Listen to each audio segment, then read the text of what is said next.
Chapter 44:18. As expected, Ingpa continued, although the Star Moon Palace is an ancient ruin that many humans and demons in the three continents know about, the news of the Star Moon Palace's appearance is extremely secretive. Everyone wants to snatch the right to enter the Star Moon Palace. Everyone wants to search for opportunities in the Star Moon Palace. Once any human or demon obtains the news, they won't tell anyone else. It is only in the recent decades that the continuous merchant union has grown bigger and bigger, and the information it has obtained has also increased. This junior is qualified to know some of the Star Moon Palace's secrets. However, even so, Junior only knows that the Star Moon Palace may appear in the Thousand Demons' Sacred Territory's easternmost region in a few months. As for the specific location and time, Junior is not particularly clear. Hearing this, Xiaofan hesitated. He had thought that the Star Moon Palace had opened long ago, so he had thrown the matter of the Star Moon Palace to the back of his mind. According to his plan, he was prepared to bring the 200,000 Fortune Gate disciples back to the hidden immortal mainland. However, the Star Moon Palace was about to open, and he had previously made an agreement with Do Shanjun to follow him into the Star Moon Palace. Thus, he had no choice but to give up on returning to the hidden immortal mainland and head to the Thousand Demons' Sacred Territory's easternmost region. Of course, Xiaofan was hesitant because he had returned to the three continents in a high-profile manner. First, he had defeated the 4 Sea Dragon Kings and destroyed the Southern Sea Dragon Palace. Then, he had defeated the demonic beast race's 3 great sages and massacred Bai Qingyu. This would definitely attract the attention of the Immortal Palace. He could not guarantee that Sun Wu would be able to persuade the Immortal Emperor to not attack the Soaring Dragon Mountain Range. If he went to the Star Moon Palace, the Soaring Dragon Mountain Range might be destroyed. As for whether he would go to the Star Moon Palace, he did not hesitate at all. This was because Do Shanjun's help to him was simply too great. Not to mention the lightning cultivation method, not to mention the Crimson Infant technique, just the Darkness Breaking Pill, Void Bearing Pill, Lotus Connecting Pill, and Jade Heaven Pill that Do Shanjun had given Xiaofan in the Stargazing Pavilion in Yuling Bay, as well as the pill formulas that they had refined, had played an extremely crucial role in Xiaofan's cultivation. The Darkness Breaking Pill was a necessary pill to break through the bottleneck of the nascent soul realm and enter the spirit severing realm. The Void-Bearing Pill was used to break through to the Void Refinement realm, the Lotus Connecting Pill was used to break through to the Unity realm, and the Jade Heaven Pill was used to break through to the Ma Ascension realm. Without these medicinal pills, Xiaofan would have wasted the 20,000 years in the heavenly prison, and it would be impossible for him to reach the Desheng stage at this time. Moreover, Do Shanjun had already made it clear that he would not let Xiaofan do anything that went against Xiaofan's conscience. In fact, the most reassuring thing for Xiaofan was that Do Shanjun's words had revealed some secrets. The Grand Mist Ancestor, who was currently in the limelight, seemed to have received Do Shanjun's help, and the Grand Mist Ancestor did not repay Do Shanjun in the end. Even so, Do Shanjun did not withdraw his help to the Grand Mist Ancestor, nor did he punish the Grand Mist Ancestor. Do Shanjun was so magnanimous, presumably, he wouldn't have any schemes against Xiaofan. Xiaofan was also willing to work for such a person. In particular, the words that Do Shanjun asked Bo to bring to Xiaofan caused Xiaofan's hesitation to quickly turn into a decision. Xiaofan understood that Do Shanjun's remarkable abilities far exceeded his imagination. Even though he was already a Desheng stage cultivator, he still had not completely comprehended the jade slip that Do Shanjun gave him. That Crimson Infant technique still had a large part of it that he did not understand. Previously, when Xiaofan was in the spirit severing stage, he might not have understood, but now that he was a supreme cultivator of the 3 mainlands, how could he not know that this Crimson Infant technique was definitely not a cultivation technique from the cultivation world? In other words, Do Shanjun was definitely not a cultivator from the cultivation world. He must have come from the upper realm. Of course, whether this upper realm was the ruins or the desolate continent that Xiaohua had been to before, Xiaohua did not know. Since that was the case, Xiaohua could infer that if there were no rules of the three mainlands, Dou Shanjun's strength would far surpass his by a lot. Xiaohua himself knew how to predict the future, and he would have some enlightenment on a whim. Then Dou Shanjun would definitely have an even more mysterious technique to divine the future. In that case, Dou Shanjun did not put that sentence in the jade eyes, and instead asked Ingpe to bring it to him. It meant that he wanted Xiaohua to take it seriously.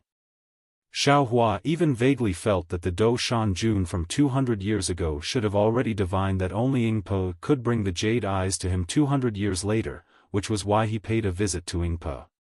Dou Shanjun had already taken it seriously, and had already made it clear that this was his last chance, and Xiaohua was also his only hope, so how could Xiaohua not fulfill his promise? He. Xiaohua made a decision, and then smiled as he thought, even if Sun Jian can't persuade immortal Emperor Gaochen, isn't there still Xian in the immortal palace?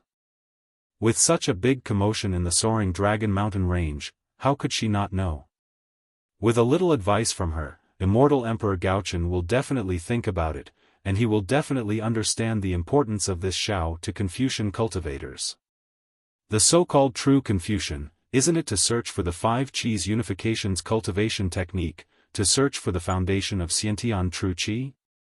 At this time, Ingpe smiled and said, Master Xiao, in this junior's opinion, now that Master Xiao's cultivation is so profound, I'm afraid there's no need for you to go to the Star Moon Palace. On the other hand, the Fortune Gate's 7th and 8th grade disciples need to go to the Star Moon Palace to try their luck. Opportunities. Xiaohua smiled.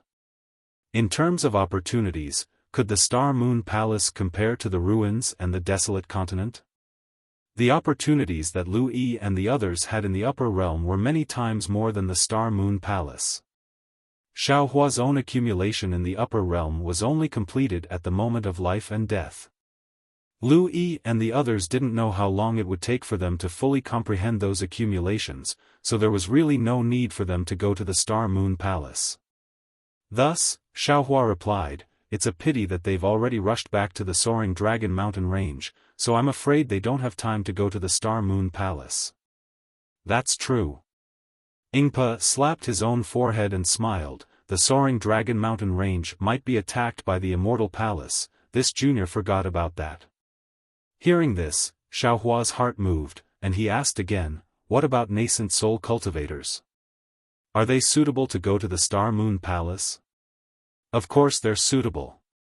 Ingpe smiled and said, the 7th or 8th grade essence force that this junior mentioned in the previous 3 continents referred to the Confucian cultivators and the demonic beast race. How could there be 7th or 8th grade essence force cultivators in the Dao sect? Only 3rd or 4th grade essence force cultivators would go. It's just that there are very few Dao sect cultivators who know this kind of secret information. All right. Xiaohua nodded and said, ask the elders in the clan to return to the thunder ship first, I have something to tell you. Seeing that Xiaohua had something to entrust to him, Ingpe was extremely happy and led the elders back to the thunder ship. After Ingpe left, Xiaohua asked Xiongyi, Prince Lan, Ao Zhantian, Su Tingzi, and the other nascent soul disciples to come over. After thinking for a while, he also called Zhai Xingzi and the others over. Everyone didn't know what was going on, so they stood at the side and listened respectfully. After Ingpe returned, Xiaohua spoke, I have something to discuss with all of you, and I want to hear your opinions. Xiongyi was surprised. He glanced at Prince Lan and the others and said, Master, please speak. Zhai Xingzi exchanged glances with Zhang Daoran and nodded, Spiritual Master, please speak. Xiaohua told them about the Star Moon Palace, and finally said, I'm preparing to head to the extreme east of the Thousand Demons Sacred Realm to explore the Star Moon Palace, and I want to ask your opinions if you're willing to go together. Of course, I don't need to say more about the dangers of the Star Moon Palace, all of you should know. Therefore, if I can protect all of you in the Star Moon Palace, I will definitely do so. If I can't, then it means that your fate hasn't arrived. Master. Prince Lan hurriedly asked, if we go to the Star Moon Palace, what about the Fortune Gate's disciples? Do you want Black Bear and the others to bring them back? No. Xiaohua shook his head and said, Black Bear, White Lion, and Golden Eagle are from the demonic beast race. They can lead the troops for a while, but they can't bring them back. I'm planning to let spiritual master Jing Ting and Xian Song Zi bring them back to the hidden immortal mainland, but they aren't good at commanding troops. I want to invite Ingpo of the Flowing Merchant Union to be the military advisor. Hearing Xiaohua's words, Prince Lan's mind started to work. The current situation was obvious. The Fortune Gate's disciples that Xiaohua brought back were much stronger than the Fortune Gate's disciples in the soaring Dragon Mountain range. In the future, the Fortune Gate's overall situation would be controlled by these disciples. Furthermore, Xiaohua wasn't interested in the sect's affairs. Everything would be left to the disciples to handle. Xiong Yi, Prince Lan, and Li Xiang's positions would definitely change in the future.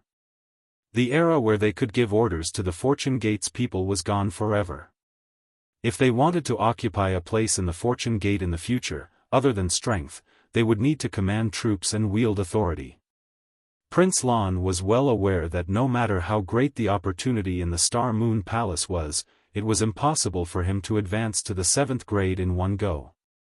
Even if he really reached the 7th grade, there were still Lu Yi, Yu Zhongquan, and the others above him. He wouldn't have any chance to stand out in the Fortune Gate. The path of cultivation was already bleak, so the only path left was to command troops and wield authority. Right now, in front of Prince Lan, it was an excellent opportunity. These 200,000 Fortune Gate's disciples didn't seem to be familiar with the three mainlands. Xiaohua wasn't particularly familiar with and trusted the disciples at the 7th or 8th grade. Otherwise, he wouldn't have let Daoist Jingting and Xian Song Zi lead the troops. He even let Ingpo from the demonic beast clan be his advisor. If Prince Lan took advantage of this opportunity to command troops, not only would he be able to build a good relationship with the disciples at the 7th or 8th grade, he would also be able to occupy a better position before the new Fortune Gate structure was clear. Moreover, Prince Lan was looking forward to the Immortal Palace's punitive expedition. He understood that the immortal soldiers and generals that could come on the expedition were at the 4th grade at most. In front of these 200,000 ferocious beasts, they were just appetizers. If he could command troops, it would be a great merit. When Xiong Yi returned from the Star Moon Palace, how could Xiong Yi be ranked ahead of him? It could be said that this was the opportunity that Prince Lan had been dreaming of. As for the opportunity in the Star Moon Palace, Prince Lan could see clearly. Not to mention the risks, the so-called opportunity might not be much better than the Fortune Gates. Not to mention, with the authority to command troops and speak in the sect's affairs, he would also have cultivation resources. In fact, he wouldn't have to worry about his cultivation speed falling behind others.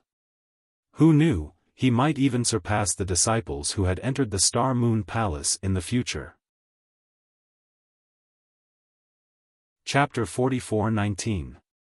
Thinking of this, Prince Lan glanced at Xiong Yi, who was about to speak, and quickly volunteered. He bowed and said, Master, Disciple has known about the Star Moon Palace for a long time, but Disciple has never had the opportunity to go there. Now that Master has placed this opportunity in front of Disciple, Disciple is really excited. However, compared to the Fortune Gate's affairs, Disciple feels that Disciple's opportunity is far less important than the Fortune Gate's development. Only when the Fortune Gate thrives can Disciple obtain more opportunities. Therefore, Disciple has decided, Disciple will give up this opportunity to solve Master's problem.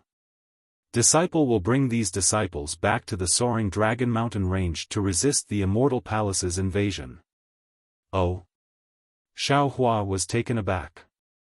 He was indeed having a headache about the 200,000 soldiers returning, but it was not as serious as Prince Lan had said.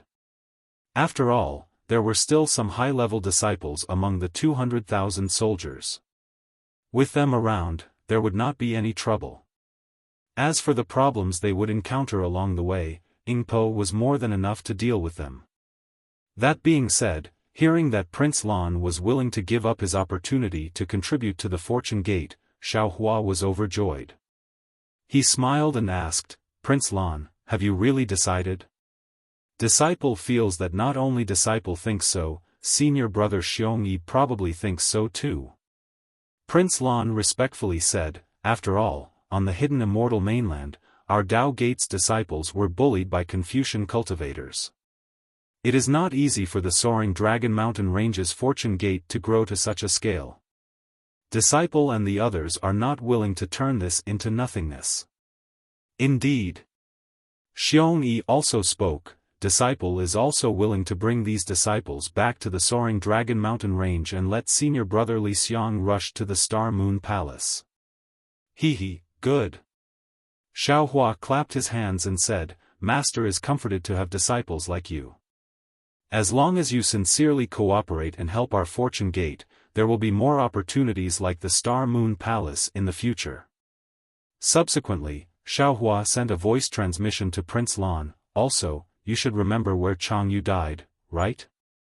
When Prince Lan heard this, he was stunned for a moment before replying, "Yes, Master, Disciple will never forget that place. You should also know the demonic beast race that perished together with Changyu." Of course. Prince Lan seemed to understand what Xiaohua wanted to say and nodded his head firmly. There was a trace of joy to be seen in his eyes. "Good, kill them and avenge your junior brother," Xiaohua ordered coldly. Then, with a wave of his hand, he took out a bottle of pills and a jade eye pendant from his bosom and handed them to Prince Lan. He said, "This is Master's reward for you.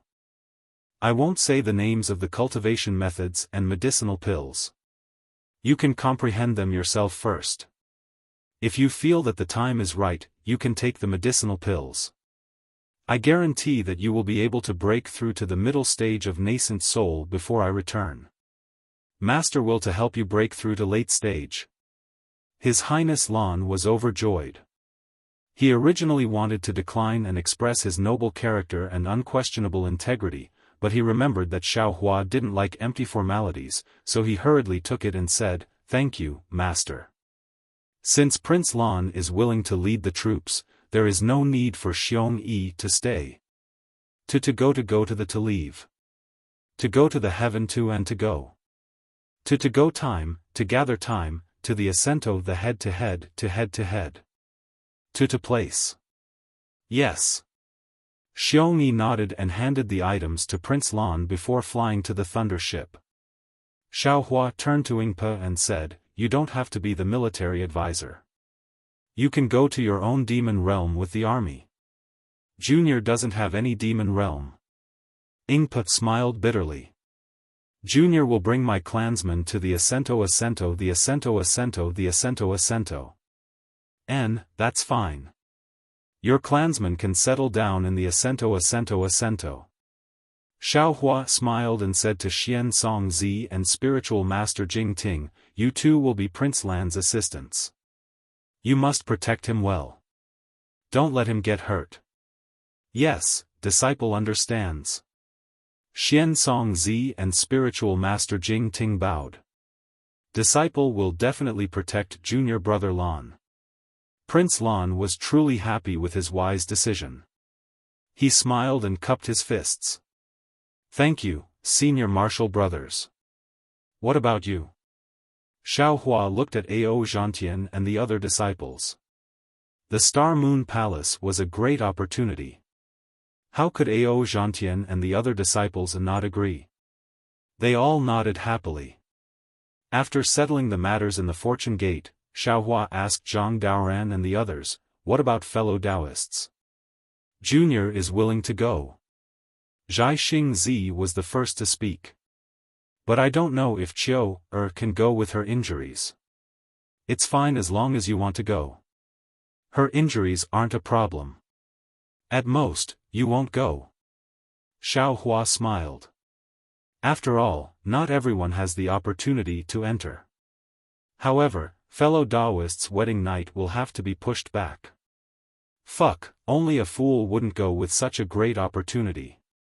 Venerable Master Sun Kong shouted. Go, go. It's the wedding night. Who knows if they've already been singing every night. After saying that, Venerable Master Sun Kong realized that something was wrong. He hurriedly said to Prince Lan, fellow Taoist Prince Lan, I'm not talking about you. After all, we don't have your noble character and unquestionable integrity. When Venerable Master Sun Kong, who was at the 5th grade of Origin Energy, called him fellow Taoist and even mentioned the noble character and unquestionable integrity that he wanted to flaunt, Prince Lan knew that he had made the right choice. He smiled and said, there's no need to mention noble character and unquestionable integrity.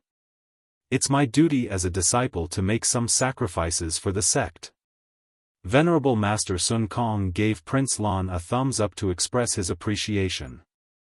Prince Lan didn't mind, but Jai Xingzi's face was so red that it was about to drip blood. After all, the so-called singing every night had a double meaning. Very well, since everyone is willing, you all can stand to the side. Xiaofan smiled and glanced at everyone. He then said, in a bit, follow this old man. Xiaofan raised his hand and slapped the top of his head. Hong! A thunderous sound rang out. Tru Chi rushed out, and he flew up into the night sky. Soon after, Xiaohua's body flashed with lightning, and his body suddenly expanded to more than 1,000 zhang tall. High up in the sky, in the space of 100 li, all kinds of thunder rumbled, and thick lightning bolts swam in the night sky like a horned dragon. Not only that, under the horned dragon, Xiantian Tru Chi condensed into the shape of an auspicious cloud, and all kinds of colored pearls appeared everywhere, protecting Xiaohua's golden color. Looking at Xiaohua's feet, the pillars of light from the stars and moon that originally descended from the sky, once again appeared from the void, transforming into spirals that supported Xiaohua, and even transformed into halos that swam up and down within the pearls. When Xiaohua slightly released his Mahayana aura, a supreme aura that was not inferior to immortal Emperor Gochen and Mahavaracana's aura enveloped an area of 1,000 miles. Disciples. Xiaohua's voice was like a thunderclap. His avatar was like a god. With just a whisper, all 200,000 disciples knelt down and said in unison, disciples are here. Beast King Bai Qingyu bullied my fortune gate and suppressed my avatar. You defeated Bai Qingyu, and your morale soared. The heaven-concealing ridge and ancient Bell Mountain surrendered without a fight, handing over the 2 demon domains to my fortune gate. Xiaohua added, this is my glory, and the glory of all my disciples. From today onward, there will be another invincible army on the 3 mainlands. Our Fortune Gate's great army will be invincible wherever it goes. Whether it's the demon race or the human race, anyone who dares to stand in my way will be killed. Kill. Kill. Kill. Kill. Kill. Kill. Kill. Hundreds of thousands of Fortune Gate disciples' killing intent soared into the night sky like rainbows. In the southern part of the night sky, the 7 merciless stars' radiance suddenly shone brightly, as if it wanted to illuminate the entire starry sky. At the same time as the 7 merciless stars' radiance, swish, swish, swish, swish, swish, swish, another 6 rays of starlight shone brightly. They were the Tianfu star, Tianliang star, Tianji star, Tiantong star, and Tianxiang star beside the 7 merciless star. The 6 stars of the Southern Dipper lit up the entire southern part of the night sky. Kill. The stars and moon's radiance were invisible, but it dyed the entire 1,000 demons' sacred grounds. The Fortune Gate's disciples were confused, and their auras surged as they shouted again. Boom. This time, the stars in the sky lit up at the same time. The entire 1,000 demons' sacred grounds was as bright as day, and countless pillars of starlight fell on a certain spot in the 1,000 demons' sacred grounds. Oh! Xiaofan was slightly taken aback. The pillars of starlight fell in the same direction as the Feng Wu, golden-winged Greatpeng, and the others. If he guessed correctly, it should be where the Great Holy Hall was. When Xiaofan saw that only the Big Dipper wasn't lit up, a smile appeared on his face. Damn it, this must be the Feng Wu's doing. I wonder what kind of fortuitous encounter he had in the Great Holy Hall. Disciples. Xiaohua's voice resounded in the starlight. When the heavens emit killing intent, the stars move. When the earth emits killing intent, dragons and snakes rise. When the humans emit killing intent, heaven and earth overturn. When my fortune gate emits killing intent, the three mainlands tremble. Today, my fortune gate has risen, and the heavens have changed. Today, all of you are escorting the soaring Dragon Mountain Range's disciples back to the Fortune Dao Palace. With Daoist Zhao's orders, all of you shall exterminate anyone who dares to harm my disciples. Anyone who dares to harm my disciples will be exterminated. Yes. We know that anyone who dares to harm my disciples will be exterminated. Anyone who dares to harm my disciples will be exterminated. The group of disciples roared, and their voices surged out in all directions like a tidal wave. Although they didn't know if the demonic beasts could hear them, Daoist Master Qing Su, Venerable Master Fan Tian, and the others paled. They had never seen such an iron-blooded army. Black Bear, White Lion, Golden Condor, where are you? Seeing the unprecedented momentum of the Fortune Gate's disciples, Xiaohua smiled and ordered. Black Bear and the other two demonic beasts didn't understand, but they still stepped out and knelt in the air. Master, we are here. What orders do you have for us? Although you are demonic beasts, you are loyal to my Fortune Gate. You have already submitted to me in the Black Wind Mountain Range. Now, my Fortune Gate has conquered the Baiqingyu, Ancient Bell Mountain, and Shrouded Sky Ridge. This is my Fortune Gate's foundation in the Thousand Demons' sacred realm. I hereby order you all to guard the Black Bear Beast King, the White Lion Beast King, and the Golden Condor Beast King on my behalf, and become the backbone of my Fortune Gate. Xiaohua ordered. You can recruit disciples in the Thousand Demons' sacred realm, or you can bring the soaring Dragon Mountain Range's demonic beasts over. You can make all the decisions. Chapter 44:20. Thank you, Master. This lowly one thanks Master. The White Lion and Golden Eagle were overjoyed hearing this. A Beast King of a generation, this was something they had never dared to imagine. That day on the Black Wind Ridge, they had called themselves Beast Kings, but that was just arrogance. But today, 200,000 disciples had passed by, and all the fruits of victory were theirs to reap. This was their reward for their loyalty to the Fortune Gate. Master. The Black Bear hesitated for a moment, then kowtowed. This lowly one has never been ambitious. This lowly one does not want to be a Beast King, this lowly one only wants to guard Master's cultivation dwelling. His granny. Xiaohua did not expect the Black Bear to abandon Baiqingyu, nor did he expect the Black Bear spirit to be so loyal to him. He would rather not be a Beast King or a feudal lord than follow him. Xiaohua was touched, but at the same time, he was a little passive. However, a moment later, Xiaohua's heart skipped a beat, and he hurriedly sent a voice transmission to the Black Bear. The Black Bear was stunned for a moment, then he hesitated for a moment before saying righteously, moreover, this lowly one feels that this lowly one is Master's gatekeeper, so it is only right for this lowly one to work for Master, and should not receive any rewards. The Flowing Merchant Union's patriarch Bo led his entire tribe to help our Fortune Gate, and they also had a share in trampling Baiqingyu. This lowly one is willing to give Baiqingyu to the Yingbo tribe, and make this place their demon territory. Hearing those words, the distant Yingpo was greatly shocked. However, he was both surprised and delighted. Although the Flowing Merchant Union had grown stronger, the Yingbo tribe's overall strength was still weak, and they could not win a place in the Thousand Demons' sacred realm. Furthermore, the demon realms of the Thousand Demons' sacred realm varied in size, but no matter how big or small they were, they all had demon kings, mountain lords, and so on.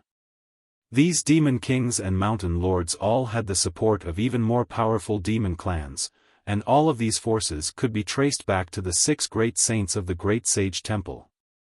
Therefore, if there were no accidents, it would be extremely difficult for the Yingbo tribe to obtain a demon territory in the Thousand Demons' sacred realm.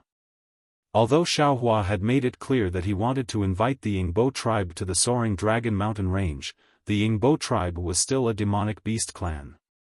However, Yingbo's clansmen were demonic beast clansmen. They could stay in the Soaring Dragon Mountain Range for a while, but they couldn't stay there forever. Moreover, they couldn't stay under the Fortune Gate's protection forever. Therefore, Yingpo was still willing to establish himself in the Thousand Demons' sacred realm. However, Yingpo had never imagined that Bai Qingyu would fall into his lap, because the Fortune Gate's disciples were too powerful. Any random Fortune Gate disciple with a cultivation of grade 7 origin Qi realm had the ability to annihilate his entire clan. Moreover, his clan had not obtained any battle merits from the battle with Bai Qingyu, so why should he ask Xiaohua to bestow Bai Qingyu to him? Therefore, the Black Bear's suggestion stunned Yingpo. He didn't understand why the Black Bear spirit, whom he didn't know, would take such good care of him. Of course, Xiaohua's words made Yingpo understand. This was because Xiaohua pondered for a moment before saying with a smile, "Black Bear, you're right. To resist foreign aggression, one must first pacify internal strife. To reward internal strife, one must reward external strife." This old man was wrong. Yingpo, Bai Qingyu will be bestowed to you today as a place for your people to live and reproduce. Are you willing? Hearing this, how could Yingpo not know that this was Xiaohua's intention? He originally wanted to decline, but seeing that He Xiong had already declined, if he continued to decline, Xiaohua's face would not be good. Furthermore, he himself really wanted to find a place for his clansmen to settle down, so he knelt down without hesitation and said, "Yingbo thanks Teacher Xiao on behalf of my clansmen." Just as Yingpo's words fell, all of Yingpo's people on the lightning boat knelt down and cried, "This little one thanks Master Xiao, we will forever be loyal to Master Xiao, we will never betray him." Master! The Golden Condor and White Lion were dumbfounded. They didn't expect the Black Bear to not want to be a Beast King. Wouldn't that mean that one of the 3 Beast Kings was missing?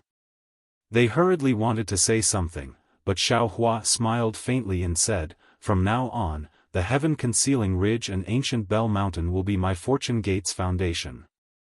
Your task is difficult, don't tell me you want to decline." The Golden Condor and White Lion's hearts trembled, and they hurriedly answered, "We bear Master's heavy responsibility, we will do our best until our last breath." "Good." Xiaohua nodded and said, "Discuss this matter with His Highness Lan." "Yes." The 3 demonic beasts stood up and retreated to the side. Xiaohua looked at the 1,000 demonic sacred grounds that was as bright as day, then he pointed in the direction of the hidden immortal mainland and said, pointing the sword at the hidden immortal mainland, "Whoever dares to block my army along the way, kill them all." "Yes, Master." All of the Fortune Gate's disciples stood up and shouted in unison. Then, the 2 lightning boats rumbled, and Yingpo and the others flew up to the lightning boats. On the lightning boat, His Highness Lan shouted in high spirits, "Fortune Gate's disciples, listen to my command, set out, boom boom." The lightning boats flickered with lightning, competing with the starlight in the sky. On the lightning boat, His Highness Lan bowed and said, "Master, this disciple is going." Go, be careful on the way." Xiaohua nodded and smiled as he looked at the hundreds of thousands of Fortune Gate's disciples, Yingpo's people, and some dragons and humans in an orderly manner, flying in the direction Xiaohua pointed out. After the disciples left, Xiaohua withdrew his avatar, leaving Zhai Xingzi and the others in the sky. At this time, Xiongyi flew over and asked in a low voice, "Master, why are you pointing to the east? That is not where my soaring dragon mountain range is located." Is it wrong?" Xiaohua smiled bitterly and said while rubbing his nose, "It's also the hidden immortal mainland. His Highness Lan can go as he pleases, he will definitely find the way back to the soaring dragon mountain range." "But," Xiongyi said in a low voice, "that direction is where junior brother Changyu died." "Heaven's will." Xiaohua's eyes turned cold, and he said, "Those who dared to kill my Fortune Gate's disciples must pay the price." "Yes, this disciple understands." Xiongyi nodded and pointed at the several thousand golden core disciples in the distance and reported, "These are the 8,111 golden core disciples I brought from the soaring dragon mountain range." Why are there so many golden core disciples?" Xiaohua was a little surprised. After all, in his impression, the hidden immortal mainland's Tao Gate had withered. How could there be so many golden core disciples in the soaring dragon mountain range? "Good, father understands." Xiongyi explained, after master left, this disciple discussed with senior brother Li Xiang, junior brother Lan, and junior brother Changyu. "Our soaring dragon mountain range covers a large area and there is abundant heaven and earth origin energy. Not to mention several tens of thousands of disciples, even hundreds of thousands of disciples can be accommodated. Therefore, the Fortune Gate's disciples regard recruiting disciples as the most important thing to do. Every year, disciples will be sent to villages and other places to look for children with excellent aptitudes. It's very strange, in these 100 years, the hidden immortal mainland's weather has changed greatly. The 9 prefectures often have disasters, there are many mediocre officials in the Confucian government, and there are many disaster victims everywhere. Wherever our Fortune Gate's disciples go, not only do we recruit disciples, we also take out enough good seeds to help the disaster victims cultivate. The villagers are all willing to give their children to our Fortune Gate. Moreover, the method master left behind to select disciples is also very powerful. The so-called spiritual roots technique is very useful, as those who have spiritual roots are all very talented. Their cultivation speed is several times faster than the average disciple, so 200 years is enough for many disciples to step into the golden core realm. Xiongyi habitually waved his hand as he said, "Our soaring dragon mountain range, according to master's custom before he left, recruits about 10,000 disciples every year. However, because of the recruitment of disciples, the transactions with the Luo Yi Merchant Union, and the disciples going to other places in the hidden immortal mainland to recruit foundation establishment and golden core realm disciples, the movement is quite big, attracting the attention of Confucian families and immortal palaces. In the past few decades, there are often Confucian cultivators coming to visit our soaring dragon mountain range, so this disciple and the others slowed down the expansion of the Fortune Gate. In the past 200 years, we have recruited a total of 1.6 million disciples. Not bad. Xiaohua praised, "Your ability in this aspect is much stronger than master's." Although he said so, Xiaohua was clear in his heart that the Shenhua continent could not be compared to the 3 mainlands. The Shenhua continent was purely starting from scratch, and the number of humans in the 3 mainlands was absolutely terrifying. This was because the Tao Gate was suppressed by Confucian cultivators on the hidden immortal mainland. If there were no restrictions, with the Fortune Gate situation, it would not be a problem to recruit 100,000 disciples every year. Of course, it was precisely because the Tao Gate was not prosperous and the threshold for Confucian cultivators was too high that the Fortune Gate could casually recruit talented disciples on the hidden immortal mainland. Master doesn't know, there are too many disaster victims, and they are fighting to give their children to our Fortune Gate so that they can have food to eat. Xiongyi smiled bitterly, so in the end, this disciple and the others have already become a minor detail, and the distribution of grain seeds is the most important task. In the soaring dragon mountain range, there are many places where grain seeds are planted, and they have to be sent out every year. Not bad. Xiaofan nodded again. Our Fortune Gate's mission is to save the world. We would rather not have disciples and not develop, but save the common people. Disciple, you have done well. Master, it's good that you say so. Xiongyi nodded. Then this disciple can rest assured. Oh? Xiaohua asked curiously, could it be that the four of you have different opinions? Hehe, it's not convenient for this disciple to say, Master will know when you return to the Fortune Dao Palace. Xiongyi did not say much, and only pointed out, this disciple's opinions are not quite the same, but all of us are thinking for our Fortune Gate. Xiaohua nodded again. Xiongyi said proudly, but, Master, people often say that good people will be rewarded well. Although this disciple does not wish to recruit disciples, the disciples that our Fortune Gate recruits are all outstanding. Among the 1,600,000 disciples, there are more than 400,000 Foundation Establishment, Enlightened, and Fusion Stage disciples with first-grade Essence Force, 600,000 Heart-Moved disciples with second-grade Essence Force, and 500,000 Tranquil Spirit Stage disciples with second-grade Essence Force, 300,000 disciples with second-grade Essence Force. Hehe, the composition of the Fortune Gate's disciples is a little strange. Xiaohua laughed. I'm afraid this kind of situation can only happen in our Fortune Gate during this period. Chapter 44:21. Xiongyi nodded respectfully and said with a smile, indeed. Normally, when a Dao sect established a country, there would be a nascent soul imperial advisor or a golden core imperial advisor. Below them, there would be dozens of so-called disciples. Under these disciples, there would be dozens of disciples. Below these disciples, there would be hundreds of disciples. However, our Fortune Gate's disciples do not have any bottlenecks at grade 1. From integrating with the Fortune Gate to the heart movement realm, everything is as smooth as flowing water. In the past, we also wanted our disciples to give pointers to the new disciples, but there was not much difference in their cultivation speed. In the end, we simply let our disciples give pointers to the new disciples for the first 10 years or so, and then, when their cultivation realm was high enough, we would recruit new disciples. In addition, we did not dare to recruit more disciples in recent decades, so now our Fortune Gate's disciple structure is like a spindle, thin on both sides and thick in the middle. Many heart-intent disciples who have reached grade 2 have no disciples.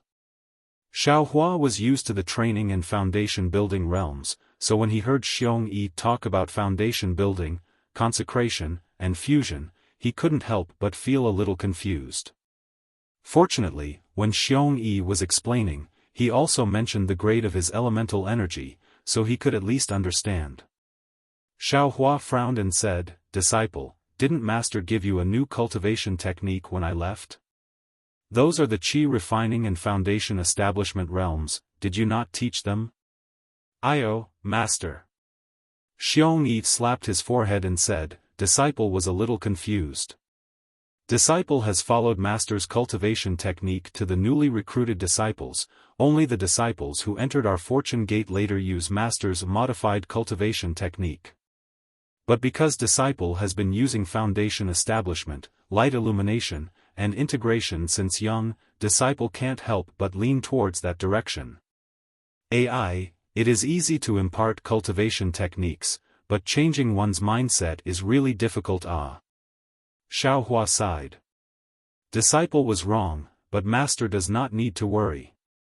Xiongyi smiled and said, Our Fortune Gate's disciples use Qi refining and foundation establishment realms, only Disciple can't change. Alright, go on. Xiaohua himself was not used to the hidden immortal mainland's cultivation system, of course, he could not force Xiongyi and the others to correct it immediately. Yes, Master. Xiongyi continued, before coming to the Thousand Demons' sacred grounds, our Fortune Gate had over 23,000 Golden Core Realm disciples.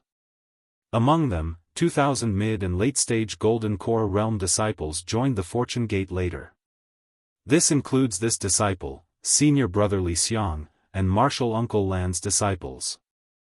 Senior brother Li Xiang stayed behind to guard the soaring Dragon Mountain range, leaving behind 5,000 golden core disciples. Junior brother Lan, junior brother Changyu, and I have brought a total of 18,300 golden core disciples and 10,000 late-stage foundation establishment disciples to the Thousand Demons sacred realm. Along the way, we lost 50% of our disciples, and half of our golden core disciples and foundation establishment disciples. Oh. How come the number of Jindan disciples and foundation establishment disciples are equal? Xiao Hua was somewhat puzzled, because according to common sense, it should be the foundation establishment disciples that were injured more. Xiong Yi bit his lip and said, that's because core formation disciples have to protect foundation establishment disciples. When they encounter danger, they let foundation establishment disciples go first. What a good disciple. Xiao Hua also sighed, deeply moved. Therefore, before the war, there were only 4,000 late-stage foundation establishment disciples and 10,221 golden core disciples left. Xiong Yi continued, during the Great Battle, although there were disciples led by Master, there were still many casualties. Most of them were golden core disciples. Those foundation establishment disciples didn't fly as fast as golden core disciples, so they didn't fight as much with the demons. Now, there are only 8,111 golden core disciples left? Xiao Hua asked. Xiong Yi nodded, yes, there are still 3,607 late-stage foundation establishment disciples. Good. Xiao Hua said, then turned to Black Bear and said, Black Bear, quickly catch up with the army and bring back the remaining soaring Dragon Mountain range disciples. Yes, Master. Black Bear's spirit didn't hesitate at all and urged the demonic cloud to chase after the army. Master was wrong. Xiao Hua sighed, these foundation establishment disciples also have the qualifications to enter the Star Moon Palace. But, Master. Xiong Yi looked at the thousands of golden core disciples and said, Disciple only heard that there are very few cultivators who can enter the Star Moon Palace. We have over 10,000 disciples, how can we all enter the Star Moon Palace? It depends on fate. Xiao Hua laughed, if there is no fate, how can Master bring back 200,000 Fortune Gate disciples? Yes, disciple understands. Xiong Yi had to explain even if he didn't understand. Go, instruct the disciples that when the foundation establishment disciples return, Master will bring them into the Kunlun immortal realm to cultivate. Do not resist. Xiao Hua took out the Kunlun mirror and instructed Xiong Yi. Xiong Yi naturally knew about the Kunlun mirror. Didn't Yuanya and the others' cultivation soar after entering the Kunlun mirror? He agreed and hurried off. Fellow Taoists. After Xiao Hua finished instructing, he looked at Zhai Xingzi and the others and said, I have a Kunlun mirror here. There is a world inside that can cultivate. I will bring you all into the Kunlun mirror and bring you all to the Star Moon Palace. Zhai Xingzi and the others naturally knew that once they entered the Kunlun mirror, their lives would be in Xiao Hua's hands. But how could they not trust Xiao Hua? All of them nodded in agreement. Xiao Hua shook the Kunlun mirror and sent them into the Shenhua continent. He then took Ao Zhantian, Su Tingzi, Yuanya, Dai, Little Black, Little Yellow, and the others into the Kunlun mirror.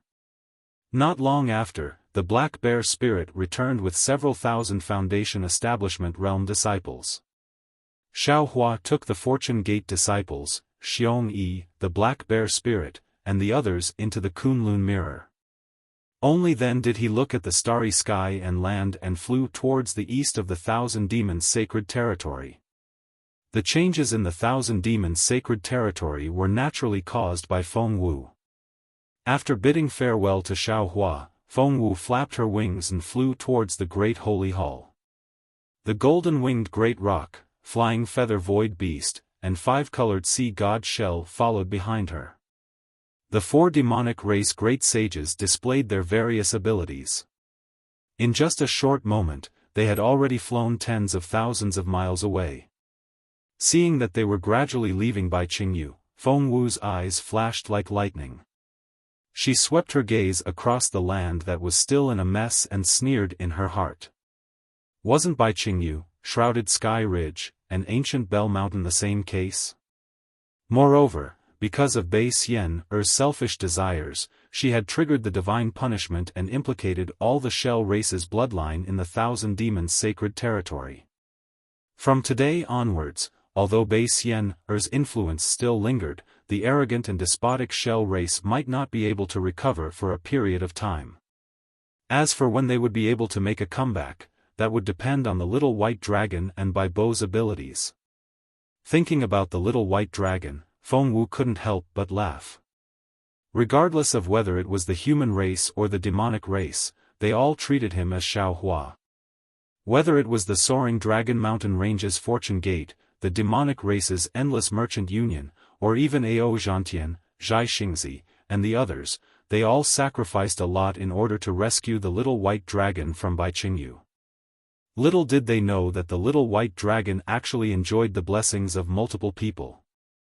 There was no need for anyone to rescue him at all. That beast king Bai Qing's daughter actually obediently stole him away. However, it was precisely because of the little white dragon's disappearance that Xiaohua and the three demonic race great sages had to make a move. Damn it, the dragon race is really powerful. They're really attractive to ordinary female demonic race members. Feng Wu thought naturally in his heart. At this moment, he suddenly frowned as if he had thought of something. Just as he was about to speak, he saw a streak of golden light above his head. The golden-winged great roc had already flown past him and rushed towards the horizon. Huh! Feng Wu laughed loudly. Does the great roc sage want to compete with this sage? If that's what the great roc sage wants, why don't we compete? The golden-winged great roc's voice came from afar. He laughed and said, let's see whose demonic body is stronger and whose flying speed is faster. The limit is 1 day. Behind Feng Wu, the flying feather void beast shouted loudly. If you go any further, I'm afraid we won't be able to catch up. All right. Feng Wu agreed. He flapped his wings and lightning crackled around his body. Beams of starlight and moonlight blasted into the great roc sage and a string of illusory figures appeared out of thin air. Feng Wu chased after the golden-winged great roc at lightning speed. Hee, the great roc sage is indeed extraordinary. In the sky, the golden-winged great roc laughed loudly and shouted proudly, however, it won't be easy for you to catch up to this sage. As they spoke, the two demonic race great sages' figures disappeared at an extremely fast speed. The flying feather void beast and the five-colored sea god Shell were naturally not slow, but the two saints were slightly inferior to the great roc sage and Feng Wu. Layers of ripples rose rapidly in the air. Within the ripples, the two saints' figures were faintly discernible. Sometimes they were distorted abnormally, sometimes they returned to normal, but most of the time they were broken illusory figures. Similarly, in just a moment, the two saints' figures also disappeared. While flying, the five-colored sea god Shell heard the flying feather void beast's voice. Shell Sage, what do you think of the 7-star Phoenix Sage? What do I think? The five-colored sea god Shell's mouth was bitter. While urging his demonic body to continue flying, he replied indifferently, what can this sage think? This Phoenix Sage has obtained the recognition of the 7 stars, so his strength must be far beyond ours. Didn't you see his battle with the Great Rock Sage? Even the Great Rock Sage was almost defeated by him. If the Great Rock Sage hadn't materialized his star mark at the critical moment, the position of the strongest demonic race would have changed hands. Speaking of this, the five-colored sea god Seashell looked at the distorted space in the distance with disappointment and said, fighting naturally requires strength. It may be a cultivation method, a secret technique, or a monster body. The Great Rock Sage has been a great saint for hundreds of thousands of years, and the time he spent in the Great Saint realm is only second to the profound Pentaceratops. As for the Phoenix Sage, not only has she just become a saint, she hasn't even entered the Great Saint Hall yet. How would we know about her opportunities? Also, the Great Rock Sage wants to compete in flying speed with the Phoenix Sage. I'm afraid he wants to compete in physical strength, right? Shell Sage, this sage's flying speed isn't my strong point. Who do you think is faster? The flying feather void beast didn't hesitate at all, as if it had already guessed. It should be the Great Rock Sage. After all, his true form is the Great Rock Sage, and he's known as the demonic race's #1 flying beast. However, even so, this sage feels that the Phoenix Sage isn't too far behind. Chapter 44:22. That's right. Saint Ni is right, said the pentacolored seashell. The demon body is the #1 cultivation proof for the demon race. Saint Phoenix's demon body isn't inferior to Saint Peng's.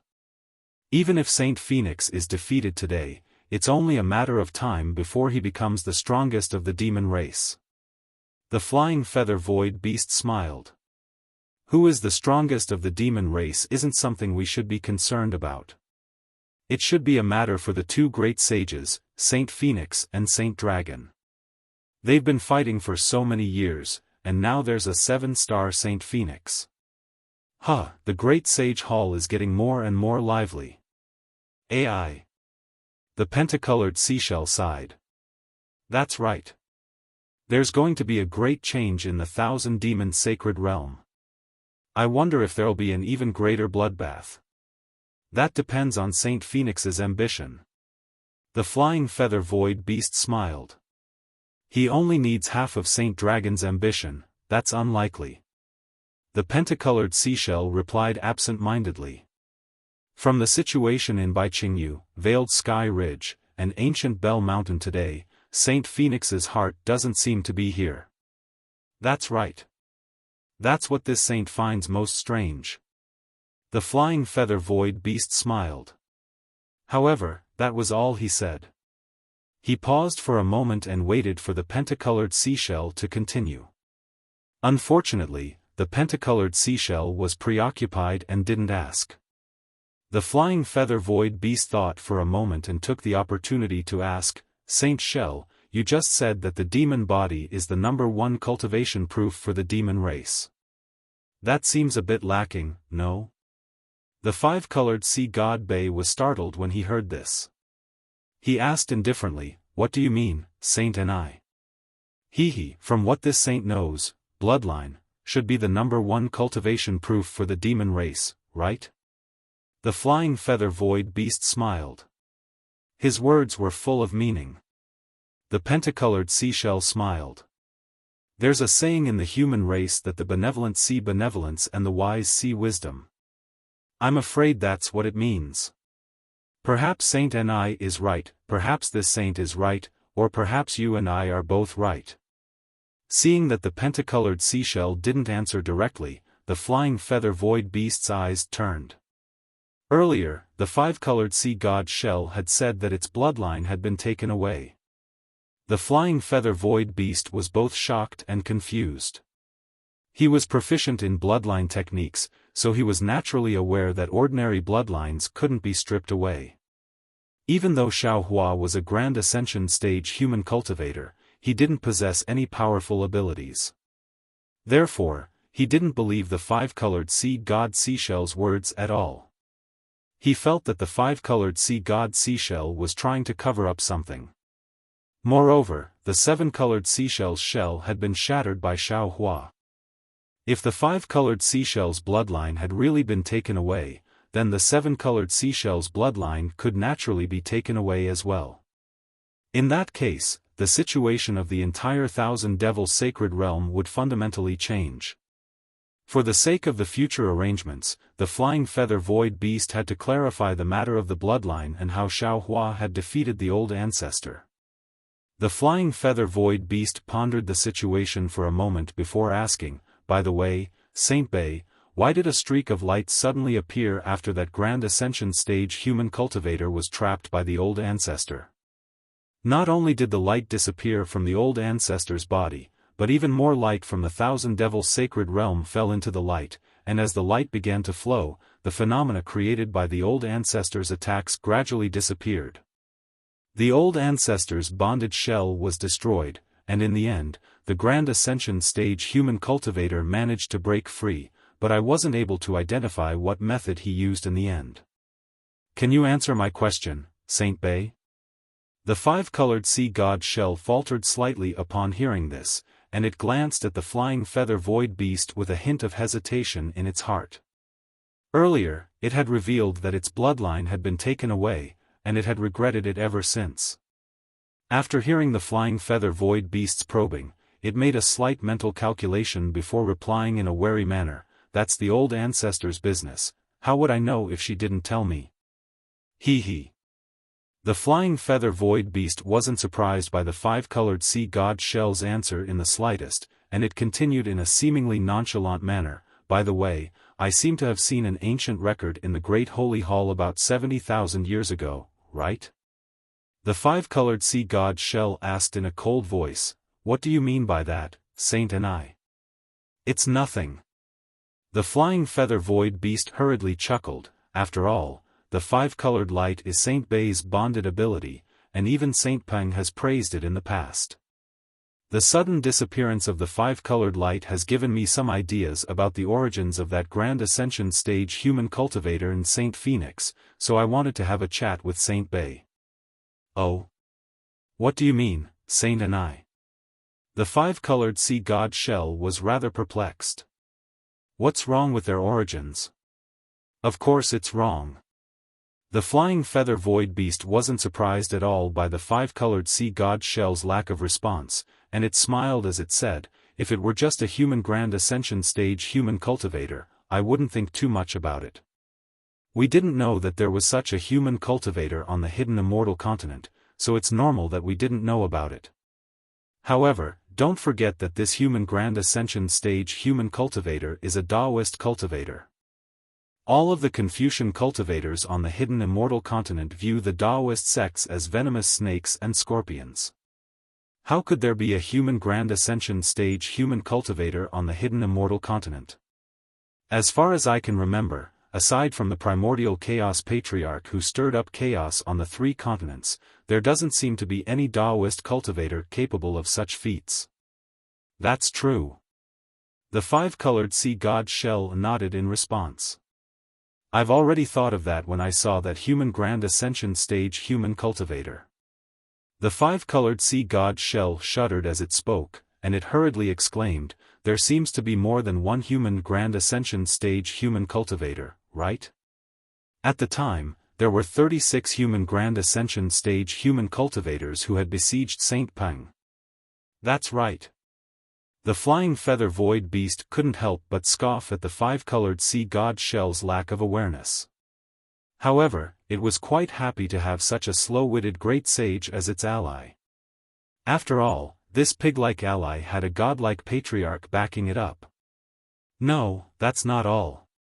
The five-colored sea god seashell immediately thought of something else and exclaimed, "That skinny guy has a desolate aura on him. He's also a 9th grade essence force. That strange cultivator who fought me possesses bloodline power and spatial power, and he's also at the 9th grade of origin force. What the fuck is going on the three continents? Why are there so many supreme cultivators appearing all of a sudden? Could it be that 9th grade origin force cultivators aren't worth anything anymore? Also," the flying feather void beast continued in a cold voice, "after the patriarch's body was destroyed, there was a massive barrier of light to our left. After the barrier was destroyed, a devilish lord appeared, and his aura is even more powerful than the Pentaceratops. Oh, and there's also that so-called Wenxing. They're all at the mid-9th grade of origin force, and some of them are even at the high grade. I'm afraid that the old ancestor was defeated under their joint attack." Clear light flashed through the flying feather void beast's eyes as it spoke, and the five-colored sea god shell's body faintly appeared within the light. The flying feather void beast wanted to carefully inspect the five-colored sea god shell's reaction. Unfortunately, the flying feather void beast was destined to be disappointed as the five-colored sea god shell didn't show any signs of abnormality. The flying feather void beast replied, even a few ninth-grade Origin Force cultivators wouldn't be able to defeat the Patriarch. I know her, barrier the best. Have you forgotten, Sage Bay? Those 36 human Grand Ascension stage beings. The flying feather void beast said coldly, they suddenly disappeared when the first Grand Ascension stage human appeared. So what if they disappeared? The Kunlun mirror can't be used within the Patriarch's barrier. The five-colored sea god shell said with disdain. Then how do you think the Patriarch was defeated, Sage Bay? The flying feather void beast asked with a smile as it led the five-colored sea god shell into its trap step by step. The five-colored sea god shell stammered, I'm afraid only the Patriarch knows. Of course, if the Patriarch doesn't tell us how she was defeated, we wouldn't know either. The flying feather void beast said with a smile, furthermore, Sage Phone wasn't within the barrier at the time, so he might not know. However, if I were to guess, an opponent even more powerful than the Patriarch appeared, right? More powerful than the Patriarch? The five-colored sea god shell's heart stirred, and it said, the most powerful beings on the three continents are us. The Patriarch has a secret technique, so she's different from us. How could she have? See, Sage and are you saying that this human Grand Ascension stage being also has a secret technique? How could a human like him possibly have such a secret technique? It's impossible for a human to have such a secret technique, but what about other races? The flying feather void beast said with a smile, can't other races exist in this human's body?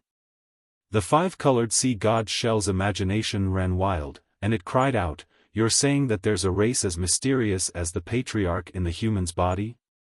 It's unlikely that it's in the human's body. The flying feather void beast said with a smile, after all, the human's body is weak, and a powerful race can't exist in the human's body for a long time. If it's possible, it should be the Kunlun mirror. Impossible. The five-colored sea god shell habitually denied it, but after saying it, he was dumbfounded and slapped himself in the face, oh, yes. If there's a mysterious being more powerful than the Patriarch, wouldn't he be able to come out of the Kunlun mirror? Mysterious being? The flying feather void beast heard the five-colored sea god shell change the word race to mysterious being, and it sneered in its heart. It knew that the five-colored sea god shell had already fallen into its trap, so it went along with the five-colored sea god shell's words.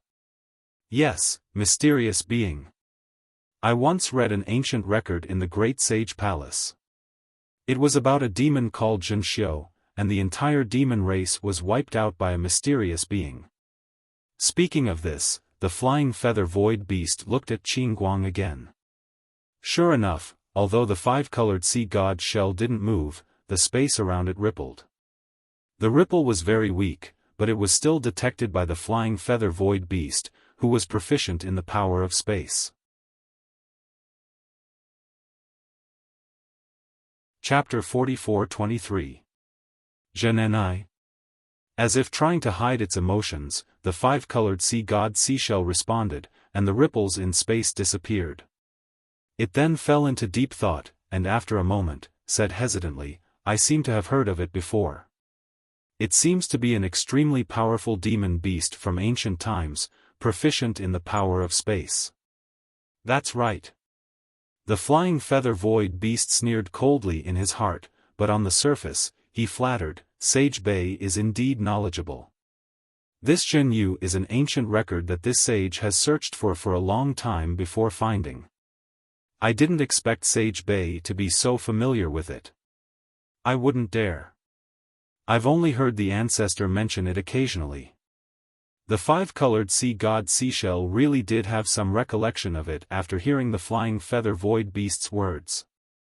I don't remember the details. To tell you the truth, when I became a great saint, I saw a strange monster in the sea of stars. It rejected my ascension to the great saint realm, and it felt like it was similar to my original name, the winged void beast said. So, after I became a great saint, I searched through the ancient records of the great holy temple in an attempt to find the origin of this unknown great saint. Only then did I find the legend of Zhen in the ancient records. According to the records, Zhen was extremely powerful. Not only was its physical body comparable to metal and stone, but it could also control space as it wished. His abilities far surpass my flying feather void beast. Saint Bei, think about it. When I saw a demon that was so similar to my ability, and even more powerful than mine, how could I not trace its origin? How could I not find out why this powerful demon had disappeared for no reason? When this sage took a look, it was nothing serious, but it really gave me a shock. The flying feather void beast sent a voice transmission with some lingering fear. The records clearly state that one day, the Zhenyong Grand Sage fought with another demon for some unknown reason. That demon was no match for the Zhenyong Grand Sage and was almost killed by the Zhenyong Grand Sage. However, the strange thing was that the Fae that was about to die suddenly transformed into a strange existence. This existence's appearance and true form could not be seen with the naked eye or with one's essence perception. Furthermore, the weather in the entire Thousand Fae sacred realm changed drastically. The clear sky turned into dark clouds as spatial vortexes filled the sky. That being used some unknown abhijna, and the Zhenxiong Grand Sage's physical body instantly withered. Furthermore, the blood-red light around his body flowed and turned into tiny fragments that fell into the hands of that being. Not only that, but the situation after that was similar to today. After the Zhenxiong Grand Sage's blood light dissipated into nothingness, the entire Thousand Demons sacred realm was suffused with blood light. Countless amounts of blood light gathered in the hands of this being. At this point, the flying feather void beast stopped, and the five-colored sea god shell asked, and then? After that, the Zhenyong Grand Sage disappeared, and so did that entity. The Zhenxiong lineage lost their spatial abhijna and gradually disappeared from the Thousand Demons sacred realm. The flying feather void beast's voice sounded distant, as if the Zhenxiong lineage had disappeared. Phew! The five-colored sea god shell heaved a sigh of relief and laughed, "Thank you for your reminder, Saint Ni." However, the Zhenxiong Grand Sage's blood essence was probably absorbed by that being. The entire Zhenxiong lineage in the Thousand Demons sacred realm seemed to have their blood essence sucked as well. It was different from today. Then, what was absorbed by the human Mahayana lineage today? The flying feather void beast seemed to ask casually. This time, the five-colored sea god shell did not answer directly. Instead, it paused for a moment before saying, "This, you don't have to worry about it, Saint Ni." It's alright, Saint Bei. No matter what it is, I won't mention it again. The flying feather void beast saw the five-colored sea god shell's denial and already had a plan in its mind. It laughed. "What I want to say is that you must have lost something, right? Also, the five-colored sea god shell lineage must have lost something similar, right?" The five-colored sea god shell did not answer. It was actually very dejected. It could not afford to pursue this matter. There were many descendants of the shell race in the Thousand Demons sacred realm, so how could it not be leaked? Furthermore, it had mentioned it in a moment of absent-mindedness. Since Saint Bei isn't answering, I'll take it as a yes. The flying feather void beast finally voiced its conjecture. In other words, the being our ancestor encountered today is as terrifying as the being from before. Think about it, does this human Mahayana lineage have the qualifications to do so? The seven-star Phoenix Sage said that he became a great sage in the Kunlun mirror of the human Mahayana lineage. What does that mean? It means that the terrifying being is in the Kunlun mirror of the human Mahayana lineage.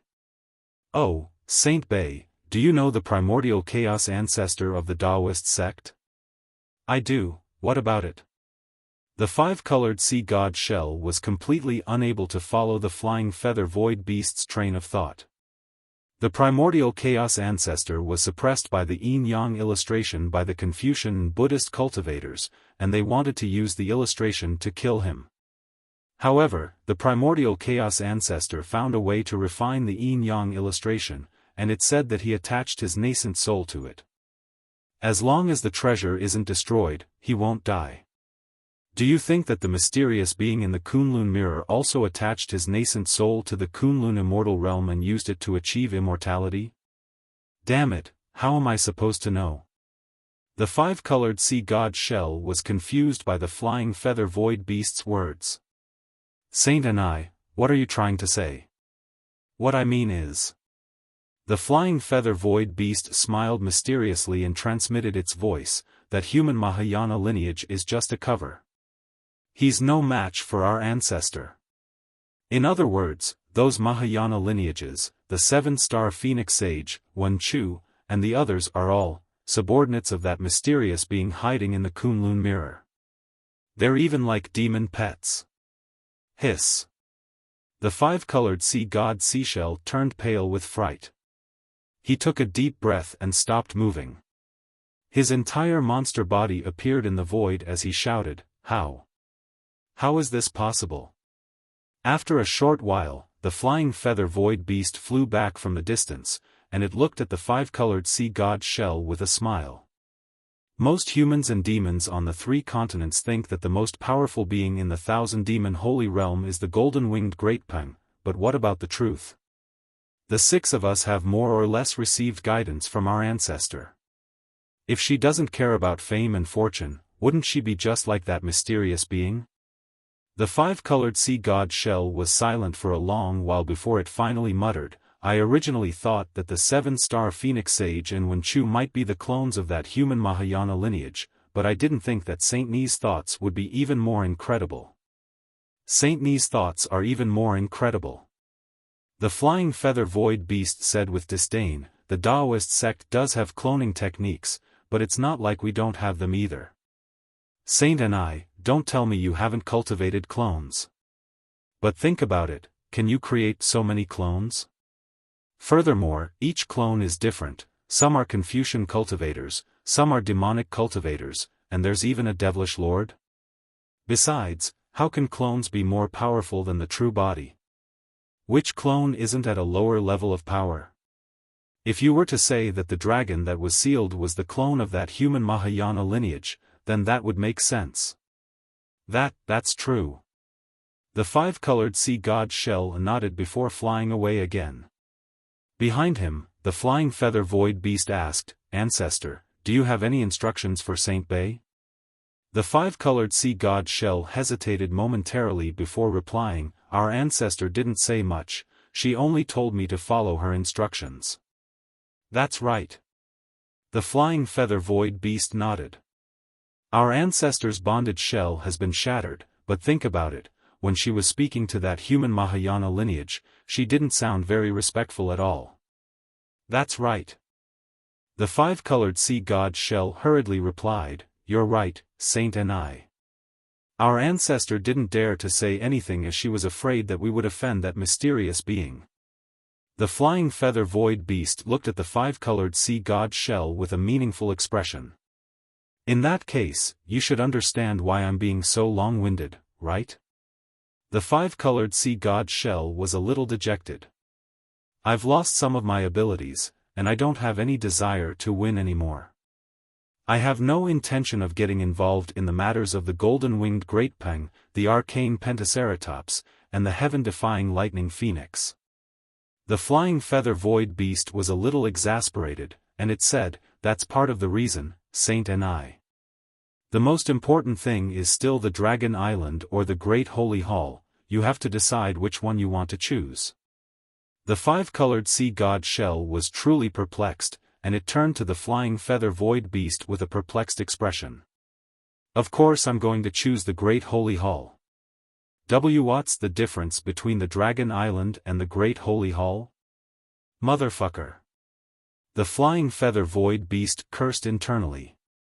If it weren't for the ancestor, how could that bastard have become a great sage? With that brain of his. Oh, that's right, the five-colored sea god shell doesn't have a brain. The flying feather void beast could only curse internally. He still needed to form an alliance with the five-colored sea god shell, and he didn't dare to offend Bei Xian, so he patiently said, "There's something strange about what happened today. The matter of suppressing the human Grand Ascension stage avatar was the ancestors' idea, and I also know a little about it, but Saint Peng doesn't. The sky-obscuring ridge is being used by other demon races. Don't you think that the demon race we don't know about is plotting something? I don't quite understand." The five-colored sea god shell nodded. Apart from the golden-winged Great Peng, it's most likely the arcane pentaceratops that want to obtain information about the dragon race. Those two great sages can both ascend by devouring dragons. From there, they can shatter the heavens. If the golden-winged Great Peng wasn't putting on a show today, then the arcane pentaceratops must be behind this. What does this have to do with the Dragon Island? If it were that simple, how could the arcane pentaceratops still be the arcane pentaceratops? The flying feather void beast said earnestly, "The dragon sage and the rock sage have always been at loggerheads, neither willing to give in to the other. Even if the dragon sage wanted to do something, he wouldn't be so obvious. He'd definitely use other channels and wouldn't let us see any clues. So it can only be the Dragon Island." Chapter 44-24. What does this have to do with Dragon Island? The five-colored sea god Seashell asked. You have the favor of the patriarch, so there's no need for you to think too much about this. The flying feather void beast sighed. However, I can't do that. The 9 elders of the 10 races of Dragon Island are all very conflicted. On top of that, Dragon Island seems to be unable to control the Dragon Palace. 200 years ago, a Dragon Master appeared on Dragon Island out of thin air. Will this Dragon Master be able to convince everyone? All of this could point the spearhead at the dragon that Peng Jun wants to interrogate. Even so, why should we choose between Dragon Island and the Great Holy Hall? The Pentaceratops has always been at odds with the Dragon Island and refused to obey the orders of the Dragon Island. Now that the Dragon Island has extended their claws into the Great Holy Palace and even set a trap for the Pentaceratops, do you think the Pentaceratops can do anything about it? The flying feather void beast mocked. On top of that, the Golden Rock was taught a lesson by that human Grand Ascension stage being. What can it do? The 7-star Phoenix is an old friend of that human Grand Ascension stage being. What can it do? Hiss. The five-colored sea god Seashell was even more astonished. You're right, Saint and I. If the pentagram dragon and the golden rock are on the same side, then our Great Holy Hall and Dragon Island will really have to go to war. Of course not. Our Great Holy Hall has 7 great holy sages. Sparrow Saint and Spider Saint may not be willing. The flying feather void beast chuckled. Of course, we'll need Saint Bei's support. There's a mysterious being behind the 7-star Phoenix. What choice do we have? The five-colored sea god Seashell countered. Indeed, Saint Bei, I, and the Patriarch know about this mysterious being. The flying feather void beast said in a mysterious manner. The other great holy sages don't know. Then, what if the Dragon Sage and Dragon Island aren't on the same side as Saint and I? Then Saint Bei should know what choice he should make. The five-colored sea god Seashell void beast chuckled. The flying feather void beast laughed and said, otherwise, this saint would have wasted my breath talking so much. If that's the case. Hearing this, the five-colored sea god Seashell suddenly felt enlightened. He said telepathically, the competition between the rock sage and the phoenix sage won't be that simple, right? Take a guess. The flying feather void beast smiled and flew into the distance. The five-colored sea god Seashell shook his head with a wry smile. He also flew into the air, but without the five-colored halo, he was much slower. Since even the five-colored seashell had vaguely guessed the golden-winged rock's intention, how could Feng Wu not know? After flying over countless mountains in a single day and frightening countless great demons, the sun gradually set and colorful clouds filled the sky. The Phoenix Parasol General spread his wings and began to slow down. Sure enough, as soon as Phoenix Wu slowed down, the voice of the golden-winged great rock sounded, "Phoenix Sage, the one-day limit is not up yet. Why aren't you flying?" Feng Wu smiled and said, "This saint's specialty isn't flying. How can I possibly be Rock Saint's match? It's fine if we just spar like this, but why must we decide the victor?" The golden-winged great rock's flying figure also slowly came to a stop. When Feng Wu flew closer, he said, "Phoenix Sage, you're too modest." These words really make this saint feel ashamed. Flying is not Phoenix Sage's specialty, but this saint hasn't surpassed you by much in just one day. How can this saint still have the face to claim the title of the first great saint of the demon race? Huh. Feng Wu laughed, "Don't worry, Rock Saint. This saint has no interest in being the first great saint at all. Furthermore, at this point, could it be that you still care about this empty title in your heart? Phoenix Sage, you really don't care about the title of the first great saint?" The golden-winged great rock was slightly taken aback and asked curiously. Feng Wu nodded solemnly, "This saint is speaking from the bottom of my heart." Sigh. The golden-winged great rock sighed, "If this saint had the same temperament as Phoenix Sage when I first became a great saint, why would I have to wait until today to break through the bottleneck?" "You're wrong, Rock Saint." Feng Wu smiled, "If it weren't for the unyielding spirit of the past, I wouldn't have broken through the bottleneck today. If I hadn't taken one step at a time, how could I have reached my goal with such difficulty?" That's what that human grand ascension stage cultivator often says, right? The golden-winged great rock asked in a probing manner. Feng Wu nodded, "You're right, Rock Saint. I've benefited greatly from following fellow Taoist Xiao. I'm extremely envious that you have such a good friend, Phoenix Sage." The golden-winged great rock seemed to be implying something as he spoke. Feng Wu smiled, "Fellow Taoist Xiao is an approachable cultivator. If Rock Saint wants to, you can gather some information about his past. You'll be able to draw your own conclusions from this information, so there's no need for me to say anything. On top of that, if Rock Saint wants to, I can also introduce you to Taoist Xiao. Getting to know Taoist Xiao. I feel like it's a bit of a stretch. After all, I had a battle with him today, and it almost ended in a battle of life and death." The golden-winged great rock's tone was somewhat lacking in confidence. "I just want Phoenix Sage to sound out Taoist Xiao and see if he believes me." "You're wrong, Rock Saint." Feng Wu raised an eyebrow, and the sound of wind and thunder rang out from his wings. There's a saying in the human race that no discord, no concord. Didn't I have a battle with Rock Saint? Phoenix Sage is a demon, while Taoist Xiao is a human. This is different. The golden-winged great rock smiled bitterly, "Humans are the most petty and vengeful of all. I don't dare to believe him.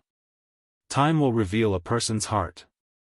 Feng Wu smiled, "In the future, Rock Saint will naturally know what kind of cultivator Taoist Xiao is."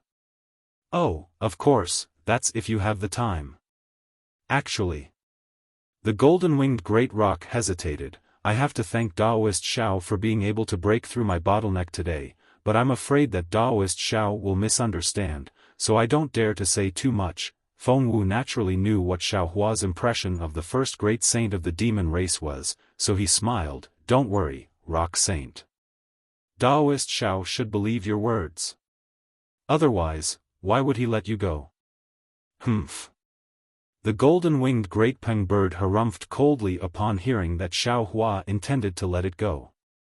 "If I want to leave, not even the patriarch can do anything about it.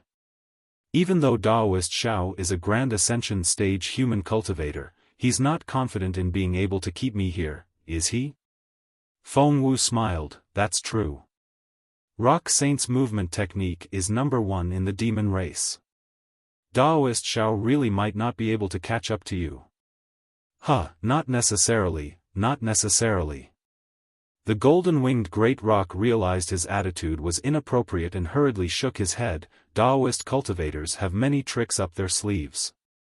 Perhaps Daoist Xiao has some powerful movement technique.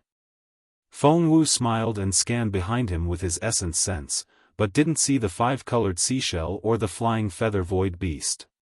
He thought for a moment and said, Rock Saint, since you didn't send a message to Peng Jun of Shrouding Sky Ridge, who do you think it was?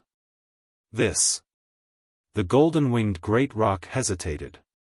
Feng Wu hurriedly said, Don't worry, Rock Saint, this is just a casual chat between us.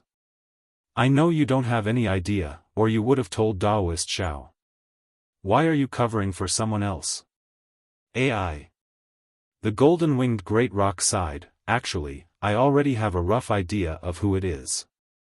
I have a rough idea of who's behind this, but if I hadn't broken through my bottleneck and broken through to the void-shattering realm, and if you weren't a 7-star great saint, the Great Holy Hall would have most likely revered you in the future. The safety of the Great Holy Hall and the 1,000-demon sacred realm would have fallen on your shoulders. I wouldn't have told you. Oh? Is it that serious? Feng Wu was also stunned and asked in confusion. Of course. The golden-winged great Peng's voice was filled with authority as he replied, To think that a demonic beast would use this saint to give orders. This clearly shows that they don't respect this saint or the great holy temple. These demonic beasts have ulterior motives. What they want to do is beneficial to the 1,000-demon sacred realm. What do you mean, Rock Sage? Feng Wu seemed to understand something. That's right. If I'm not mistaken, it should be the Pentaceratops dragon's doing. The golden-winged great rock said firmly. Feng Wu smiled and looked at the golden-winged great rock. Didn't you just say you weren't sure? Why are you so sure now?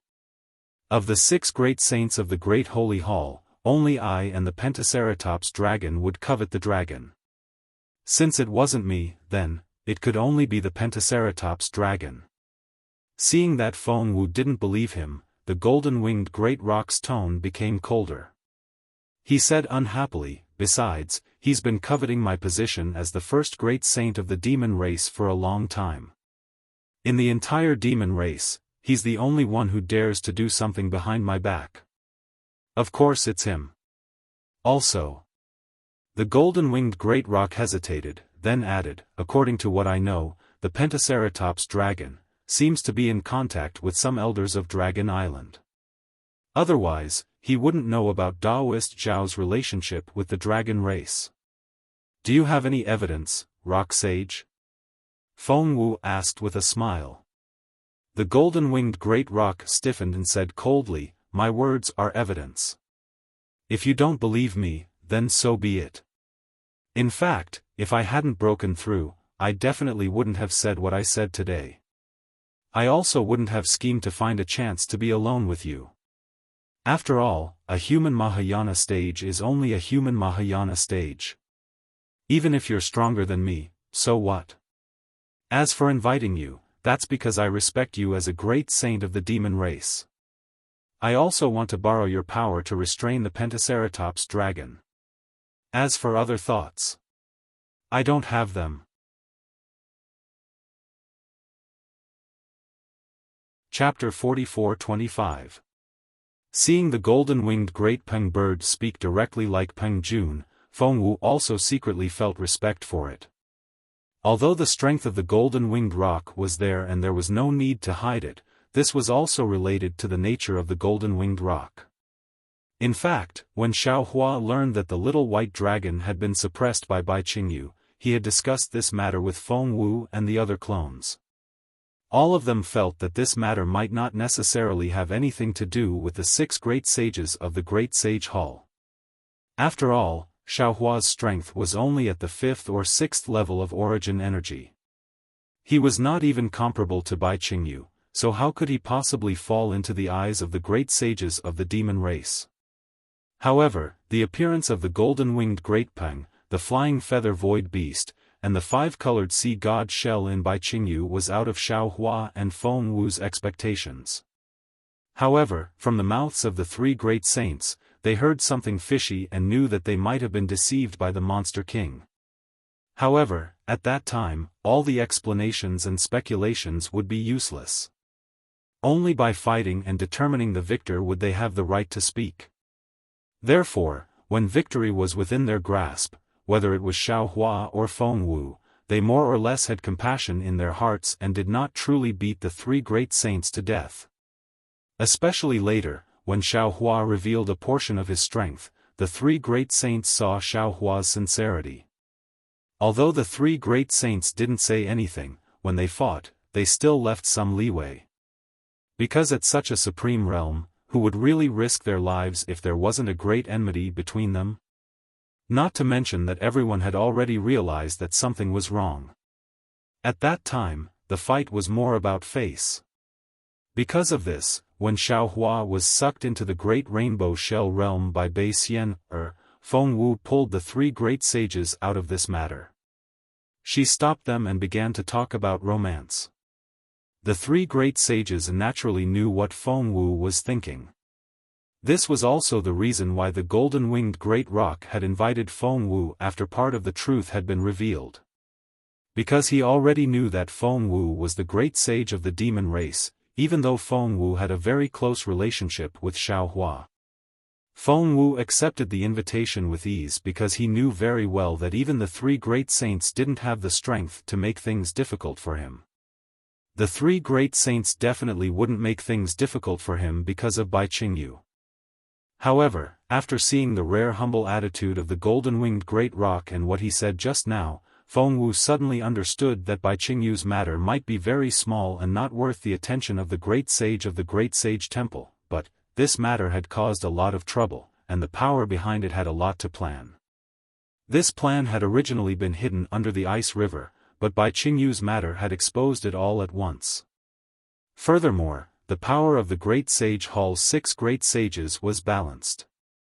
Suddenly, the golden-winged Great Peng broke through the bottleneck and became a great saint himself.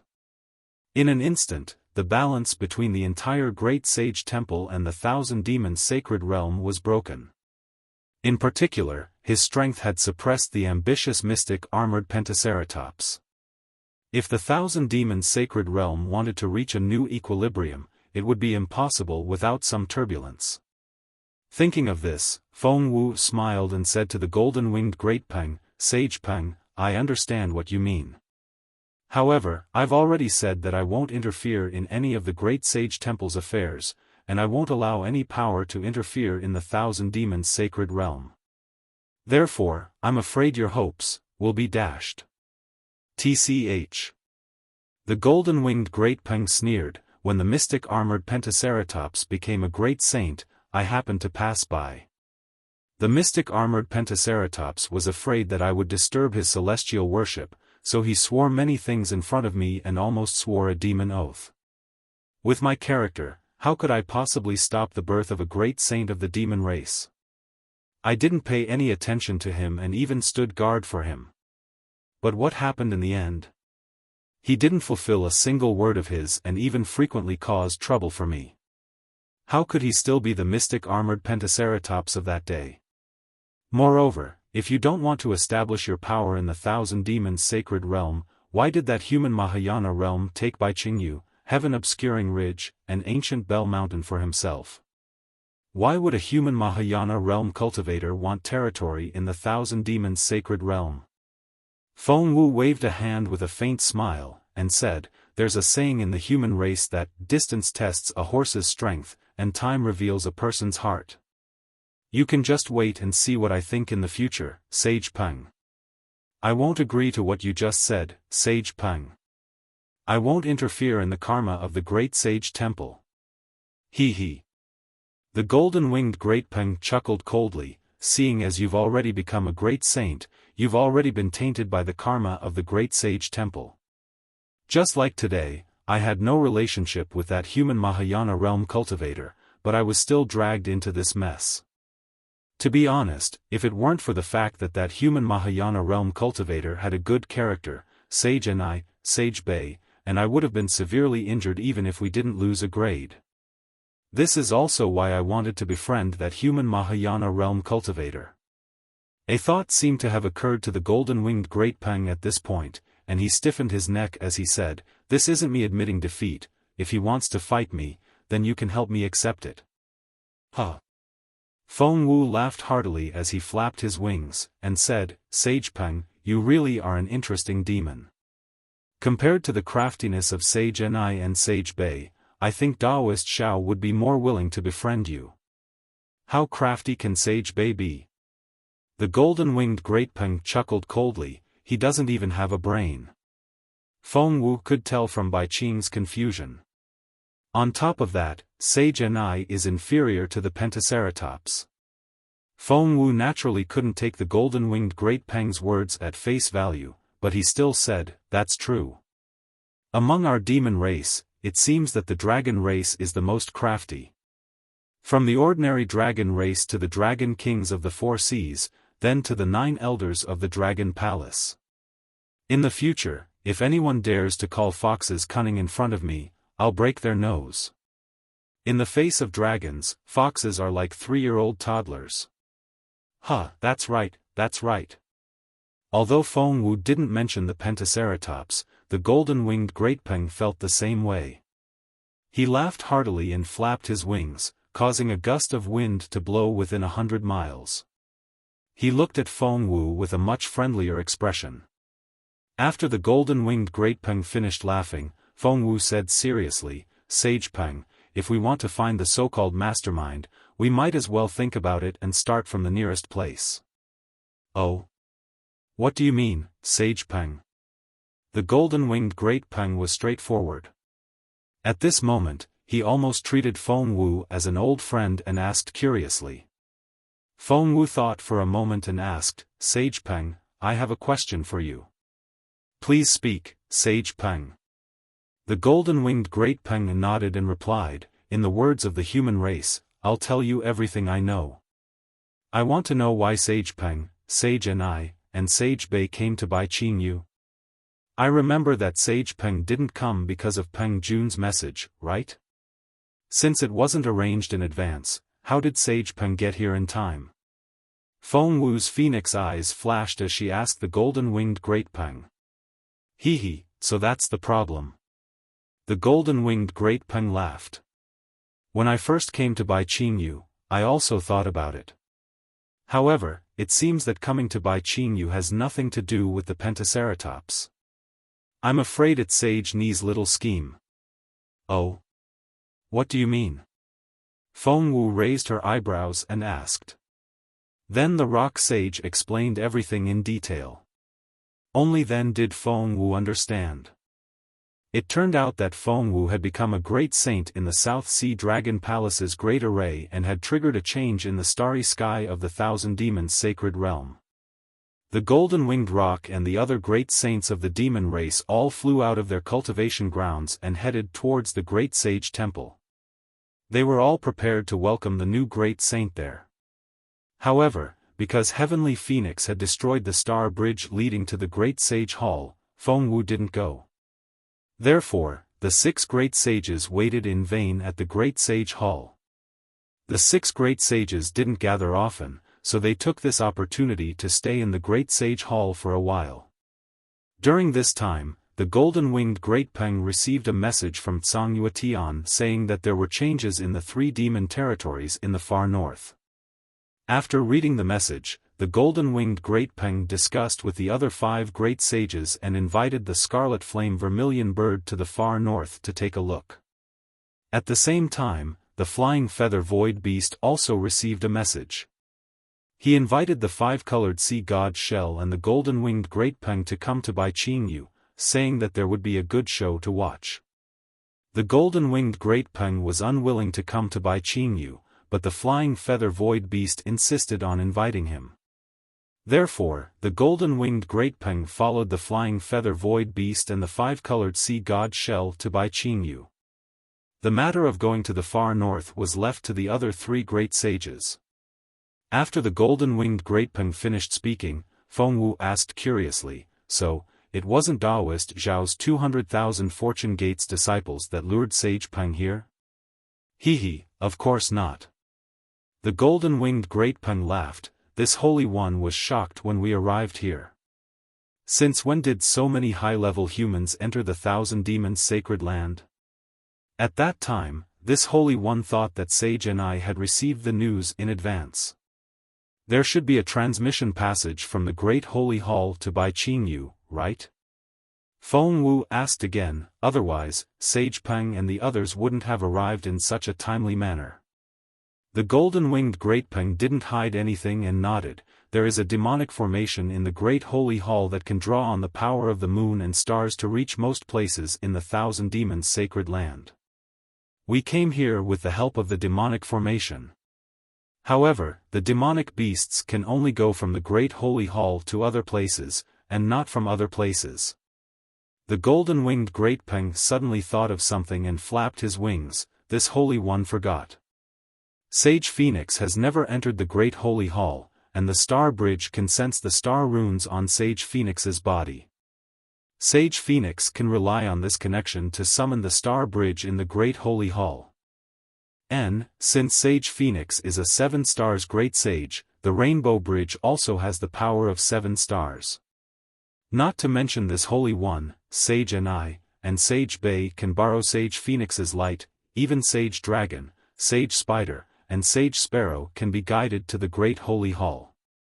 P.S. Sagittarius Constellations, Nostalgia, Moonlight, Birthday Update. I hope everyone has a happy time.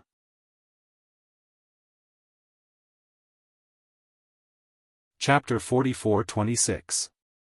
So that's how it is. Feng Wu smiled. No wonder I can sense the location of the Great Holy Temple no matter where I am in the Thousand Demons' sacred realm.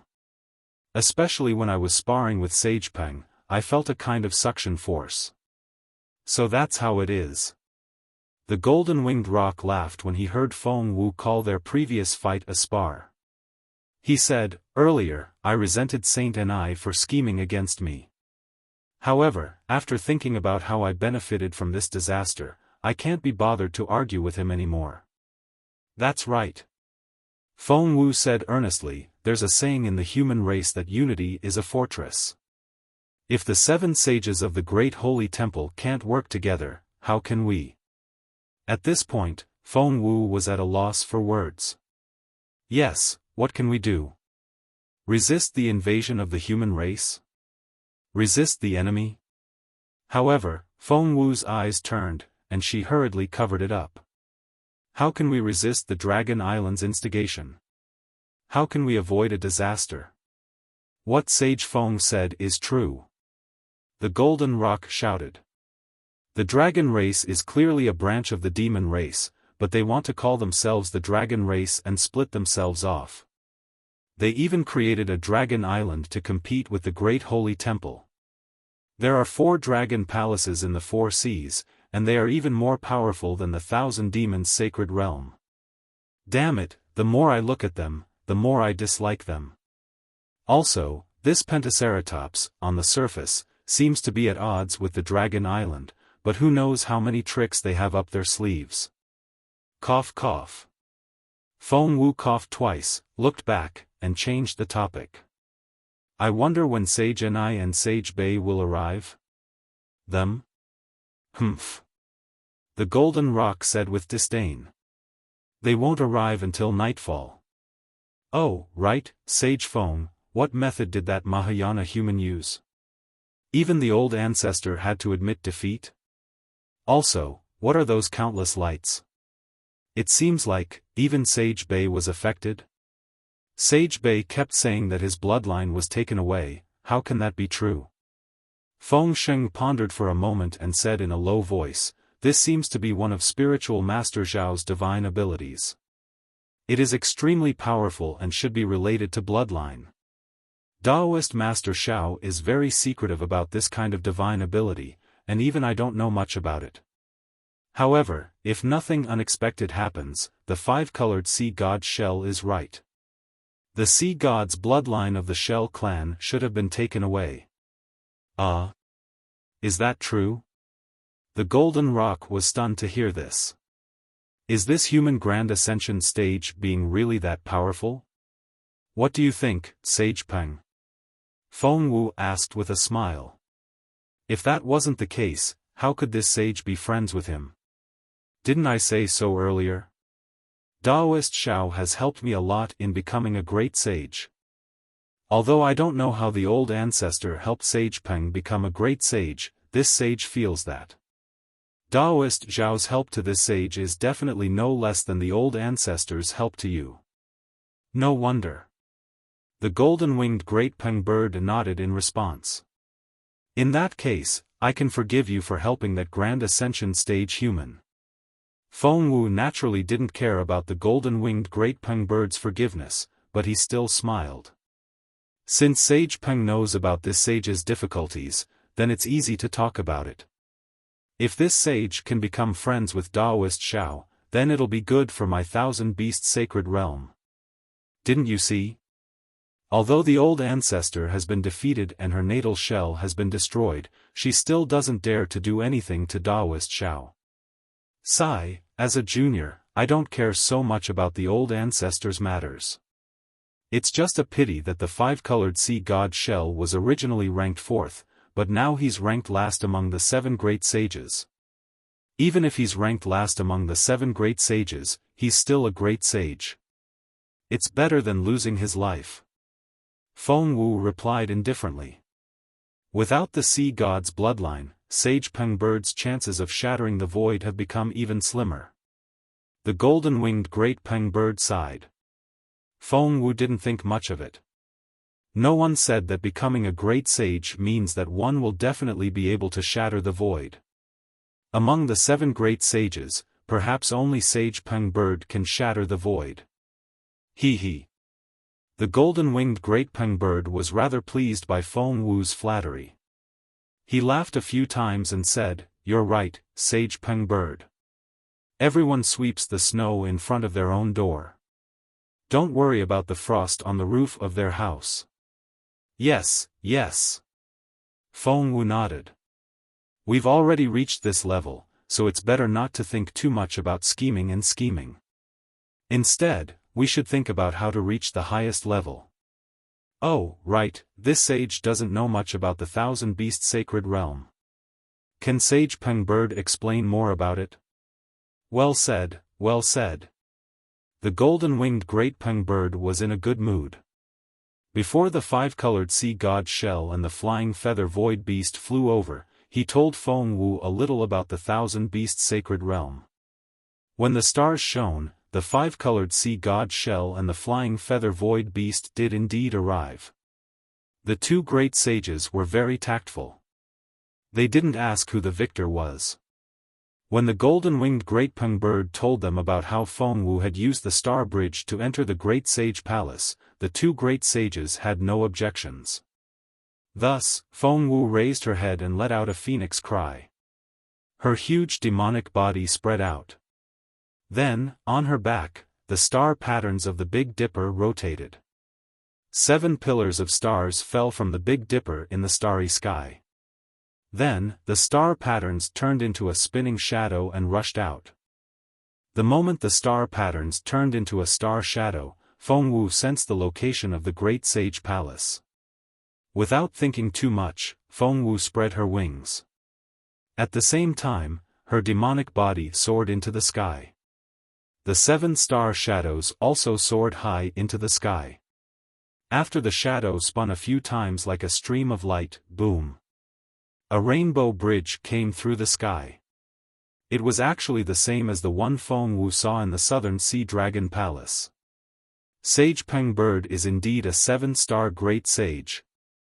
Seeing that the arched rainbow bridge turned into 7 colors, the golden-winged great Peng bird clapped his hands and shouted, "Even the star bridge is 7 colors. Come, Saint and I, Saint Shell, let's each take a color." As he spoke, the golden-winged great Peng bird landed on the yellow star bridge without waiting for Feng Wu's agreement. The flying feather void beast and the 5-colored sea god seashell looked at each other with understanding in their eyes. The 2 saints didn't say anything and each took a color. When the three saints landed on the bridge naturally didn't move. However, when Feng Wu's phoenix claw landed on the bridge, the space within a radius of 10,000 miles began to tremble. Then, thousands of light shadows appeared in the surroundings. These light shadows connected with the rainbow bridge's colors. Countless illusory stars were born in the light shadows, and on the other side of the bridge, an incomparably majestic palace appeared. This palace was naturally the Great Sage Palace. As soon as the Great Sage Palace appeared, it rapidly enlarged and gradually became clearer. In a trance, Feng Wu discovered that the space around him had unknowingly changed. The rainbow bridge under his feet had disappeared at some point in time. Not only was the starry sky no longer high up in the sky, but it was below his feet. Layers of nebulae flowed above his head like a river. The golden-winged great peng bird, the flying feather void beast, and the five-colored sea god shell that were standing near him also disappeared.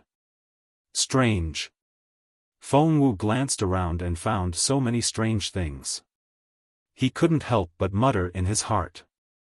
But the moment his eyes moved, the originally tall Great Sage Palace seemed to have been hit by a pen.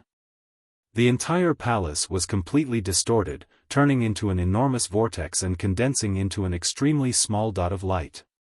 When Feng Wu looked at the dot of light again, it suddenly shrank and turned into a pitch-black dot that was close to nothingness. Hiss! Feng Wu sucked in a breath of cold air. His eyes also shrank into dots of light. He seemed to have sensed something. Feng Wu's heart skipped a beat. A powerful and unparalleled suction force appeared in the small dot and rushed out in a spiral shape. The entire starry sky, the flowing nebulae, and the 7 star patterns on Feng Wu's back, which were Feng Wu's body, suddenly distorted and were pulled in by the suction force. It was very strange. Feng Wu felt that her consciousness had been divided into 14 parts. 7 of them fell into a small dot as if they had been crushed. The shattering of the entire starry sky, the rotation of light and shadows, and the shattering of the brilliance of the nebula were all vivid in her mind. Meanwhile, the other 7 were nailed to the spot and could only watch as their surroundings turned into pitch-black darkness and finally disappeared into nothingness. Boom! The moment the shadows completely disappeared, the small dot suddenly exploded. Countless ripples of all kinds rushed out from the small dot. Every inch of the ripples would transform into different things. First, it was light, then shadows, then dust, nebulae, stars, and so on. Many things that Feng Wu had never seen before flew out. When all of them landed in various parts of the darkness, a star slowly flew out from the small dot. The moment this star flew out, many things disappeared. Only the starry sky that Feng Wu was familiar with was revealed once again. Moreover, the stars in the starry sky gradually rotated in the starry sky as the star grew larger. Each star's trajectory was different. Whoosh! When the star grew larger, the starlight of the star flashed again, and the shadow of the palace appeared. This shadow was the same as the star patterns on Feng Wu's body. It was not solid.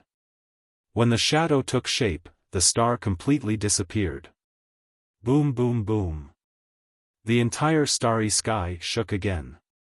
All the stars fell from the starry sky and crashed into the shadow of the palace. In the blink of an eye, a majestic Great Sage Palace that was completely made of stars appeared once again. Woo! 7 howling winds transformed into the cries of phoenixes. In the Great Sage Hall, where the Big Dipper had crashed into, 7 palace doors appeared, each of which was engraved with the words, Great Sage Hall. When the 7 palace doors opened at the same time, 7 stars gushed out and covered Feng Wu's consciousness in 7 different places. Just as the stars fell, the 7 consciousnesses worked together again. Woo! The 7 stars merged into one and formed an even larger star. Where the star landed, the heavenly phoenix demonic body, which had disappeared to an unknown location, appeared again. Ka-cha-cha. Countless bolts of lightning appeared around the great sage hall, and wherever the lightning struck, countless stars would appear. The 7 palace doors transformed into an even larger star door, and Feng Wu slowly flew towards the star door amidst the starry sky.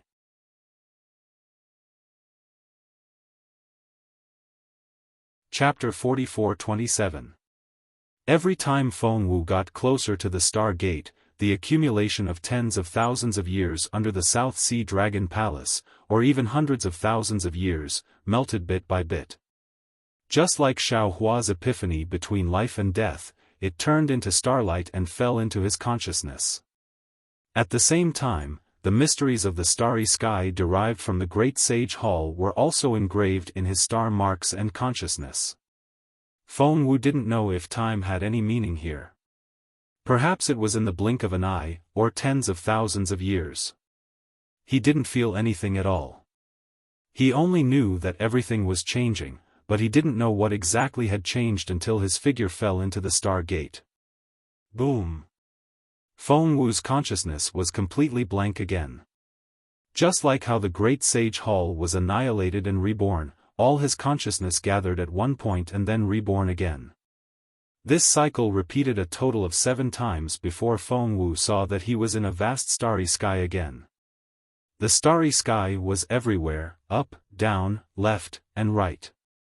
In the center of the starry sky, there were 6 stars that stood out. However, among the 6 stars, 3 of them were shining brightly, while the other 3 were dim and lightless. This is the Great Sage Hall. A proud voice came out of Feng Wu's mouth. It was the same voice as Feng Wu's, but the tone was completely different. Wasn't this the consciousness of the Heavenly Phoenix? Oh! The corner of the Heavenly Phoenix's mouth twitched, because he had already seen the figures of the golden-winged great roc, the flying feather void beast, and the 5-colored sea god shell within the 3 starlights. Phoenix Sage. The golden-winged great roc's voice came from one of the starlights, and then the star slowly transformed, revealing a huge golden-winged great roc. Without entering the Great Sage Hall, without going through the baptism of the starry river, you will never be a true great saint. Now, you are qualified to call yourself Phoenix Sage. A 7-star great saint is indeed different. The flying feather void beast also appeared in another star. You just entered the Great Sage Hall, and your starlight is 7 times brighter than mine. Oh, your starlight has already materialized. The Heavenly Phoenix's gaze swept over, and he could already tell that the star formed by the golden-winged great roc was much more solid, while the flying feather void beast and the 5-colored sea god shell were much more illusory. The rainbow sea god seashell also forced a smile onto its face. The Holy Phoenix's starlight has already been withdrawn, and it's not far from materializing. Boom, boom, boom. Before the 5-colored sea god seashell could finish, in the starry sky, the 7 stars shine brightly. Along with this light, the star patterns on the Heavenly Phoenix's back suddenly rush out of the monster body. An extremely strong suction force is generated from the star patterns. This suction force ignores space and falls into the 7 stars. Boom! The 7 stars shattered at the same time and issued a loud sound. They turned into countless stardust particles and fell into the runes of the Big Dipper. What's going on? Even the 5-colored seashell and the flying feather void beast were shocked. They had never seen anything like this before, nor had they seen anything like this in the records of the Great Sacred Hall. They didn't know what was going on. After the 7 stars shattered, the 7 spots were empty. However, this wasn't the end. Immediately after, 6 more stars lit up. The 6 pillars of stars fell on 6 of the 132 million dots. The bloodlines of the 6 dots began to mutate within the pillars of stars. As they fused with the transparent body, 6 star patterns slowly formed on the transparent body. Every tiny star pattern carried a mysterious aura, as well as a vast and unparalleled power of the stars and moon. Unlike the 7 stars of the Big Dipper, the 6 stars of the Southern Dipper had transformed into shadows. The 6 stars of the Southern Dipper? How is this possible? The golden-winged rock's body couldn't turn into a star under the starlight of the heavenly phoenix and had been forced to turn into a monster body. Seeing this, he cried out in disbelief, could it be, that the 7-star great saint is going to become a 13-star great saint? No, it's not just that. The flying feather void beast's eyes were filled with extreme terror. Its tentacles pointed at the stars that lit up one after another. It was almost as if they were about to explode. The great golden-winged rock shifted his gaze away from the heavenly phoenix and looked towards the starry sky. Sure enough, the stars lit up one by one, and pillars of starlight fell from the sky, blasting into the heavenly phoenix's demonic form. The heavenly phoenix's demonic form gradually began to expand, enveloping the entire great sage hall. In front of this gigantic demonic form, the demonic form that the great golden-winged rock was so proud of was like a sparrow. The pillars of stars in the sky finally converged into a river of stars. Countless mysteries of the stars filled the great sacred hall as if they were free. The 5-colored seashell could no longer think with his body. When he looked at the great sage hall again, it no longer looked like a sacred hall. Instead, it had turned into a gigantic planet.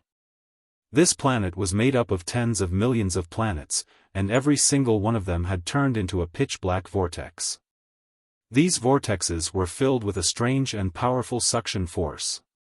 Not only did they suck in the surrounding light and shadows, but they also drew in endless stars through the mysterious bridge of stars. This corresponded to the brilliant starry sky above the 1,000 demons' sacred realm. It was as bright as day. In the extreme north of the 1,000 demons' sacred realm, there was a thick layer of ice as far as the eye could see. There was no sun or blue sky in the sky. Layers of dark clouds completely covered the horizon, and goose feather-like snowflakes filled the world and fell. There was no wind in the sky, only the falling snowflakes. The mountains of different heights didn't look like mountains at all. All that was left was a faint outline. There was a huge ice plain between the mountains, and there were no traces of the demon race on it. The fluffy snow was like a wrinkle-free quilt covering the earth. Occasionally, there would be a hard layer of ice between the mountain peaks. It was abnormally translucent. When the snowflakes fell, they would instantly become a part of the ice layer. At the moment when the snowflakes were frozen, the ice threads reflected the sky full of snow. The ice was like a mirror. It was as if snow was pouring out from the sky and earth, majestically surging through the world. Puff! Out of nowhere, there was a sudden movement in the snow-white world. Then, there was another puff, puff, puff sound. There was a place full of black holes in the snowy plains. The holes were not big, only a few inches wide. They were like eyes that had been born out of the earth, looking straight at the gloomy sky. Who? When a small red head poked out of the hole, a chubby little face appeared in the light of the snow. The most spirited feature on the little face was the pair of eyes. 2 red agate-like eyeballs were rolling around on the crimson face.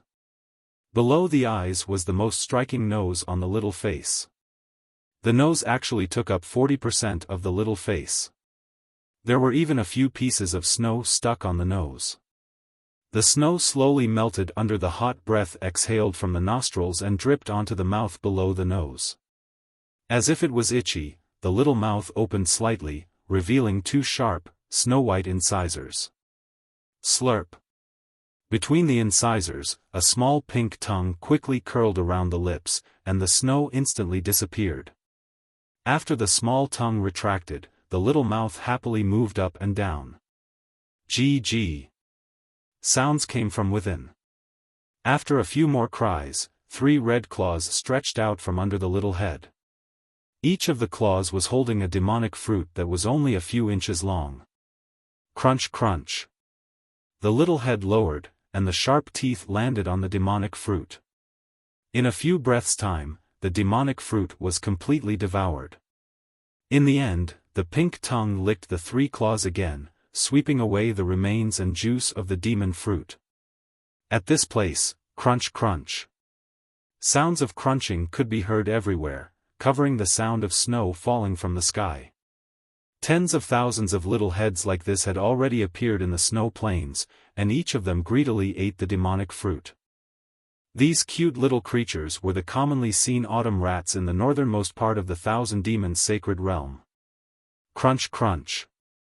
The sounds of crunching were extremely rhythmic, but all of a sudden, all of the sounds stopped. All of the autumn rats put down the demonic fruit that they were eating, and their little heads swayed left and right with all their might. Their eyes were filled with panic. Swoosh. Just a few dozen feet away from these autumn rats, a sound suddenly came from a small pile of snow. A white figure flashed out from the pile of snow, and pounced on the closest autumn rat. Puff. Where the white figure landed, a red light flashed from within the hole, and the autumn rat had already fallen into the snow.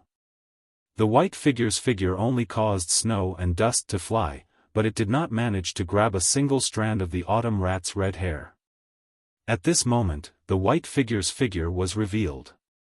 It was the autumn rat's natural enemy, the snow spear. This snow spear was like a leopard cat, but its 4 hooves were closer to the sides of its body, and there was an almost transparent membrane between its hooves. When the snow spear's attack missed, its membrane flapped again, and its body floated like a snowflake. It was as fast as lightning, and it attacked the closest autumn rat. Swoosh. The autumn rat immediately retracted its head, but the snow spear's figure swayed, and it actually abandoned the autumn rat and turned to the other side. Over there, another autumn rat stuck its head out of the hole in the snow, as if it was watching a show. It was not in a hurry to escape, as if a life-and-death battle on this lonely snowy plains was also interesting. Seeing the snow spear suddenly pounce on it, the autumn rat was greatly frightened. It was already unable to dodge, and its little head only retracted half an inch.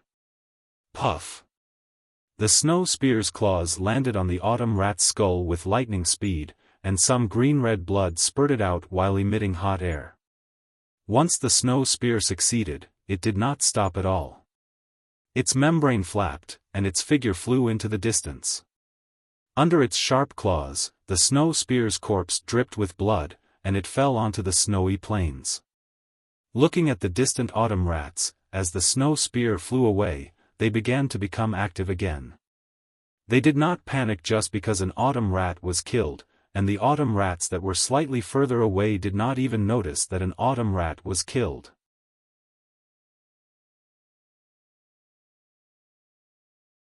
Chapter 44-28. However, just as the snow sprite's sharp claws dragged the autumn rat across the snowy plains and was about to choose a place to eat, the snow sprite's body suddenly stopped.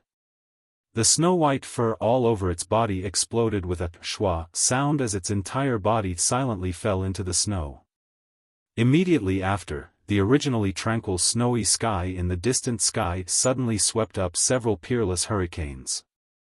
The hurricanes were like huge spirals that swept across the sky ostentatiously.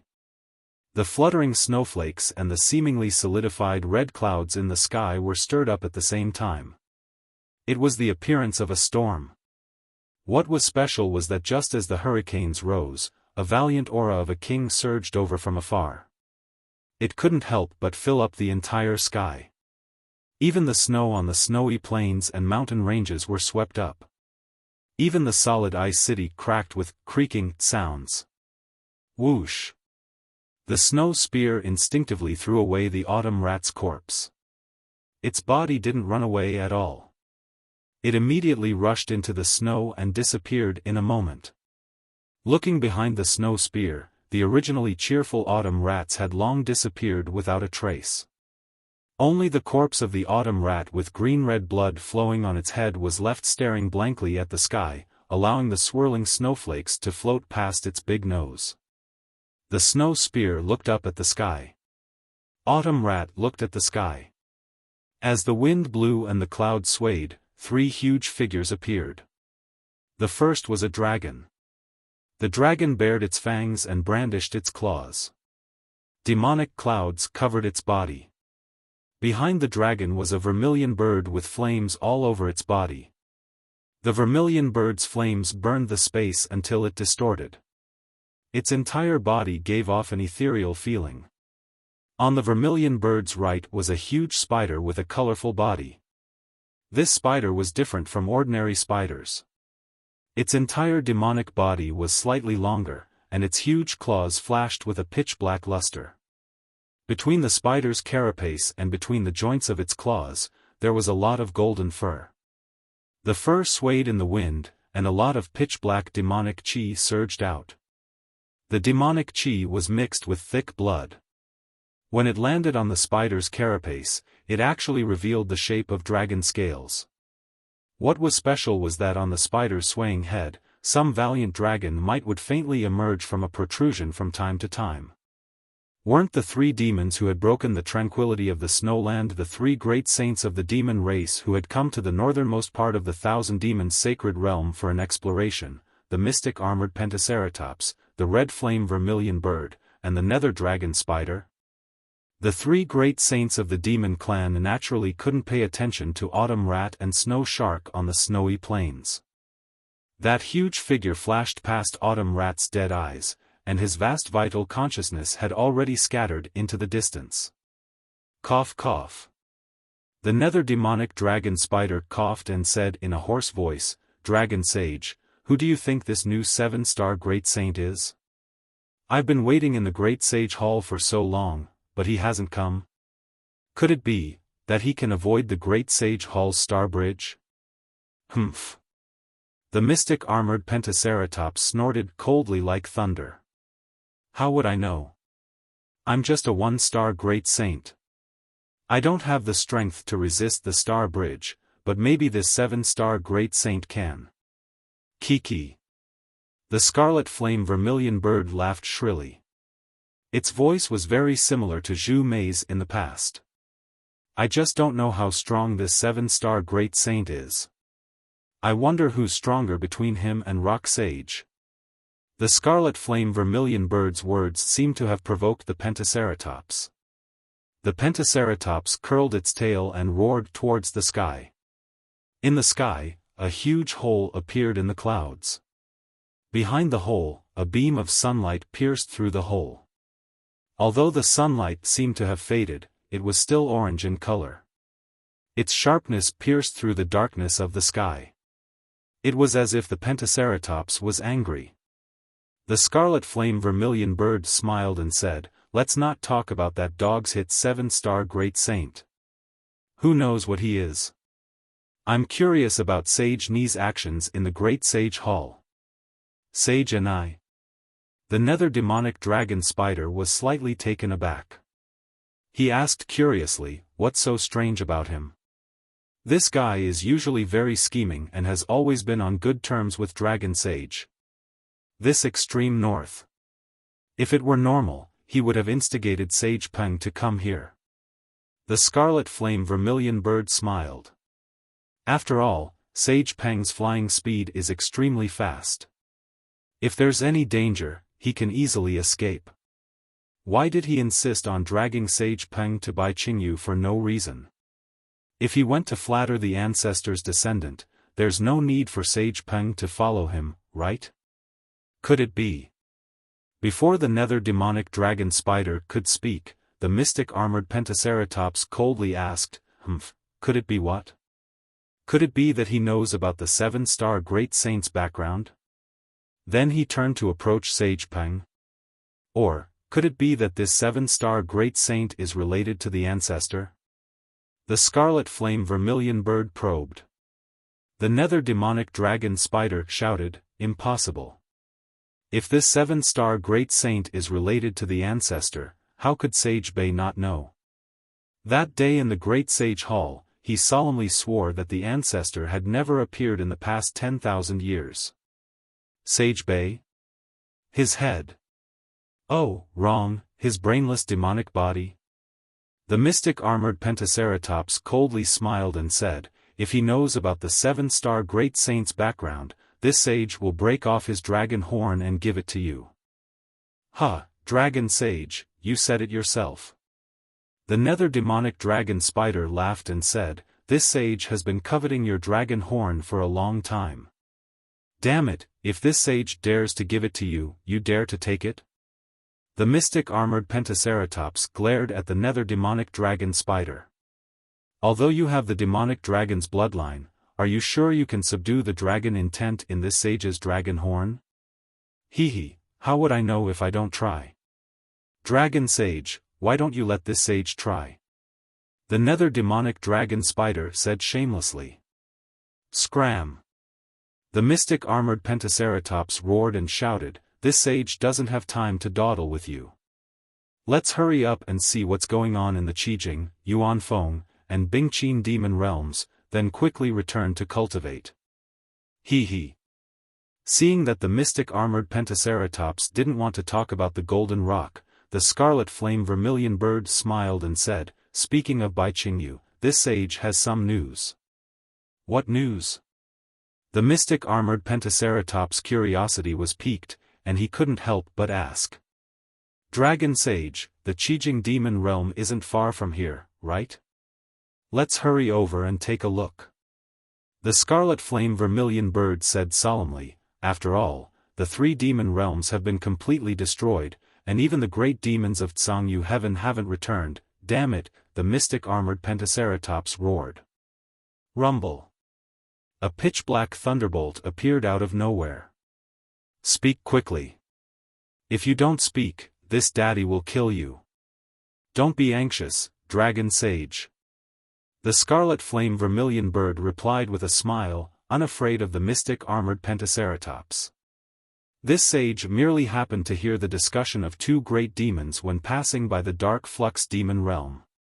At first, this sage didn't pay much attention to it, but when Sage Ni pulled Sage Peng to Bai Qingyu in the Great Sage Hall, this sage recalled this matter.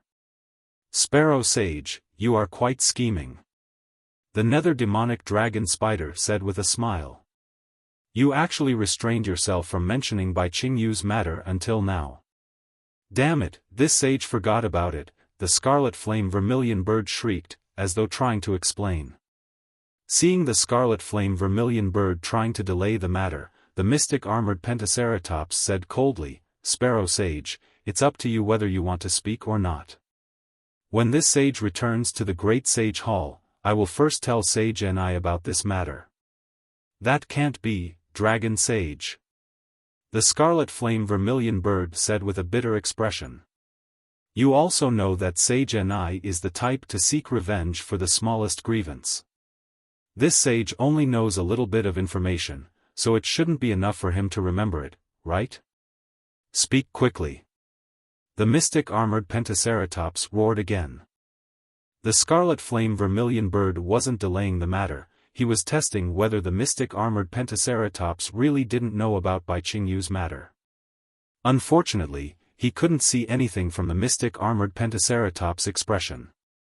Thus, he said with a smile, this sage heard that Bai Qingyu was holding a banquet. It seems that Bai Qingyu's demon king suppressed a human cultivator and wanted to use him to attract some humans to serve as food. What kind of bullshit is this? The mystic armored pentaceratops didn't wait for the scarlet flame vermilion bird to finish speaking. The matter of a demon king attracted Sage Ni. Sage Ni even pulled Sage Peng over. Did he think that a human cultivator could lure the human race's sage of literature? Unless the human cultivator was immortal Emperor Go Chen's princess.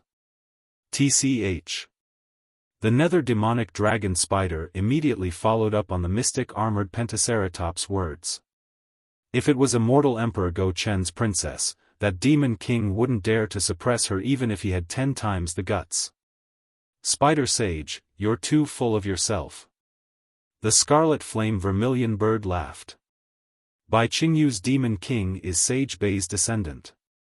So what if he's Sage Bei's descendant? The nether demonic dragon spider asked, unconvinced. Even if Sage Bei wanted to suppress an immortal Emperor Go Chen's princess, he had to consider the consequences. What if it was you, ancestor, the scarlet flame vermilion bird's crimson flames shot up for thousands of feet. This. The nether demonic dragon spider was at a loss for words.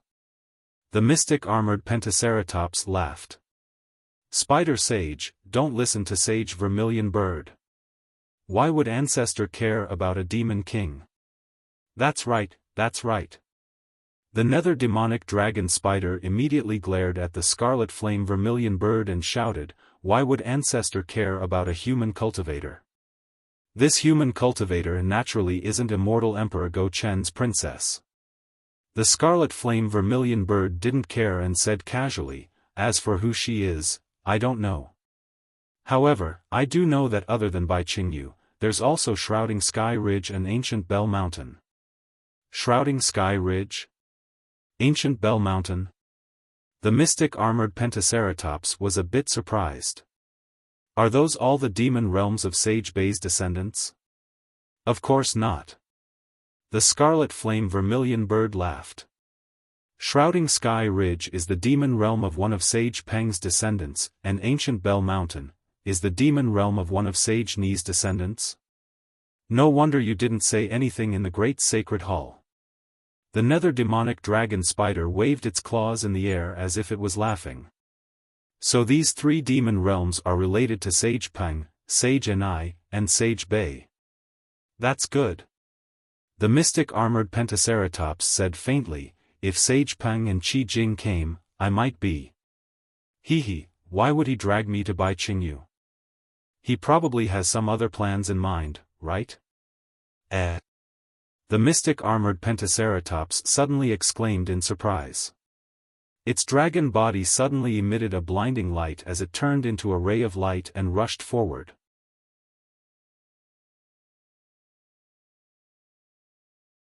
Chapter 44-29.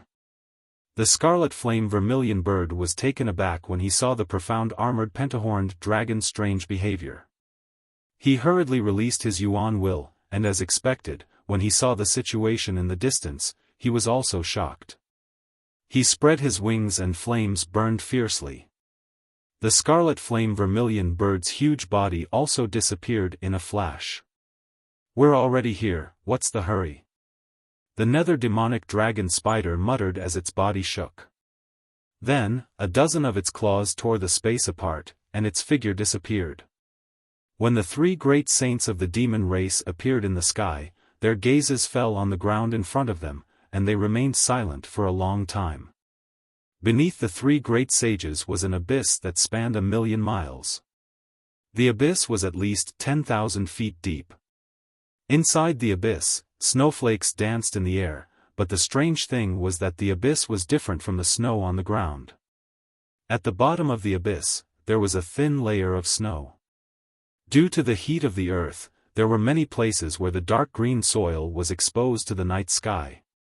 However, there seemed to be a layer of phosphorescence in the dark green soil, which shone brightly in the night sky. This abyss was actually so big that one couldn't see the end of it. Layers upon layers of light flickered like sparkling waves. How can this be? After a long while, the nether demonic dragon spider said in a low voice, the whale demon realm is an inland sea, right? How did it become an abyss? The sea is gone, so it naturally became an abyss. The scarlet flame vermilion bird replied in a low voice. He had a bad feeling in his heart. The nether demonic dragon spider said in shock, how can this be? How can millions of miles of sea be gone just like that? Not even a drop of water or a piece of ice is gone.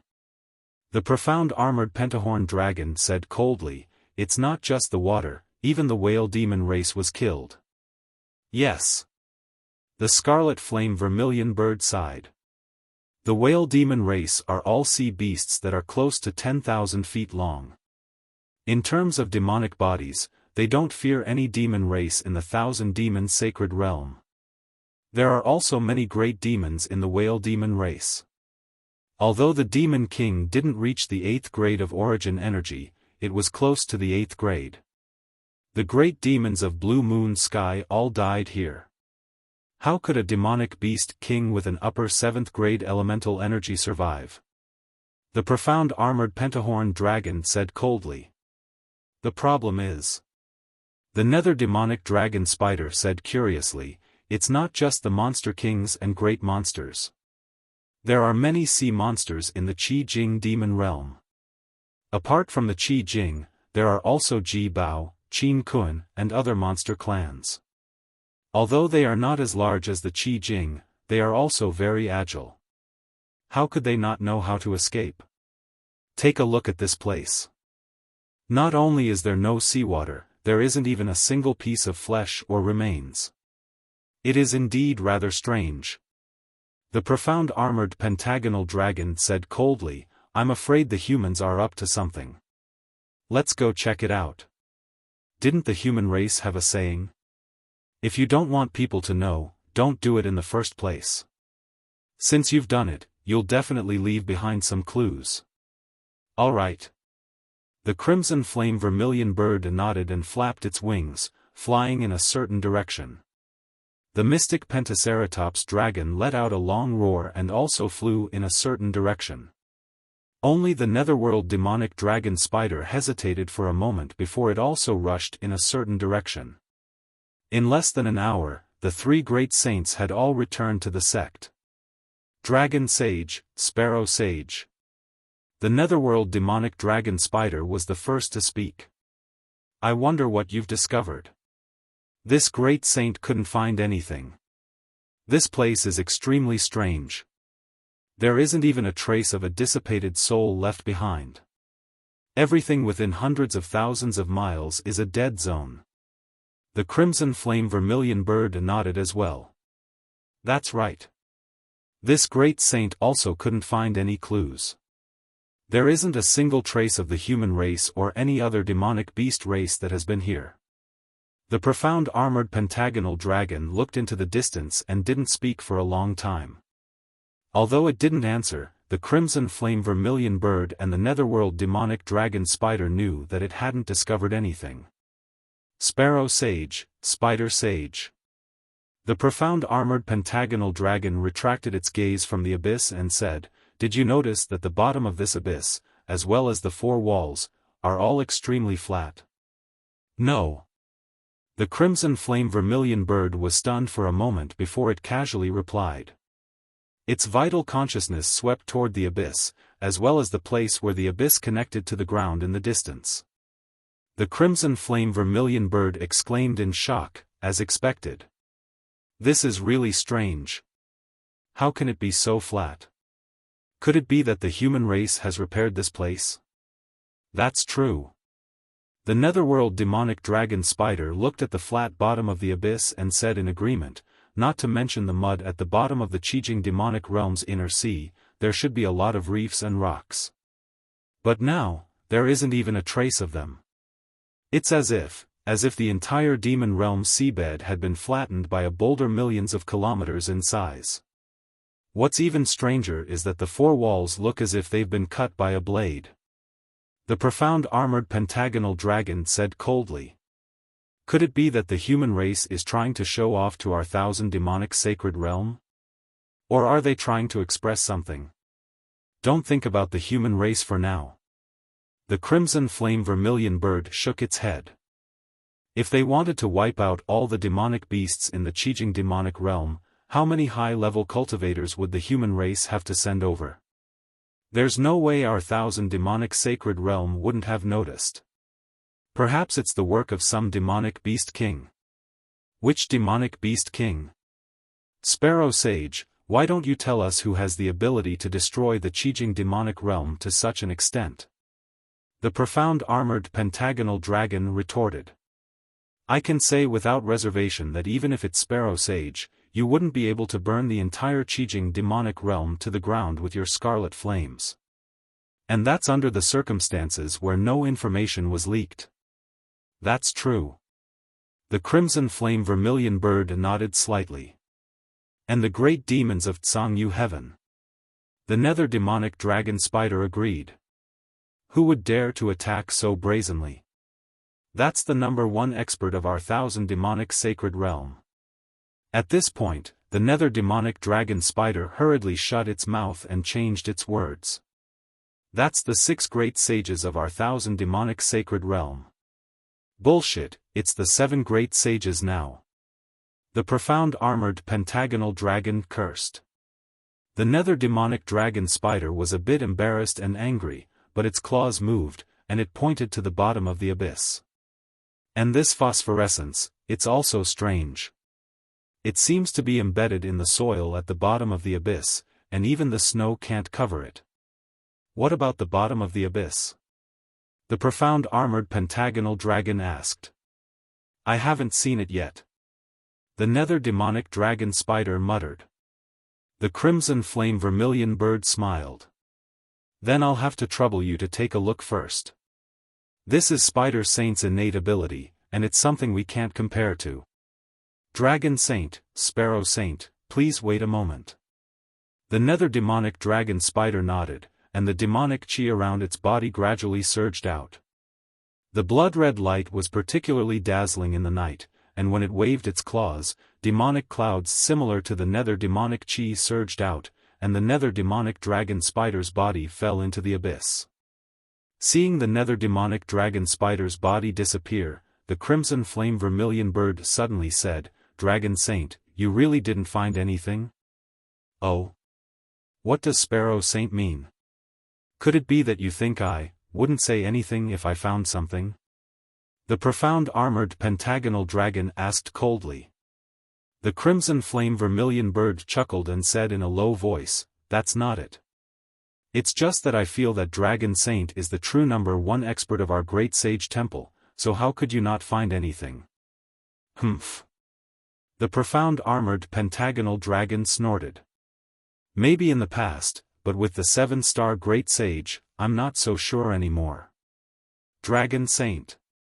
The crimson flame vermilion bird suddenly changed the topic.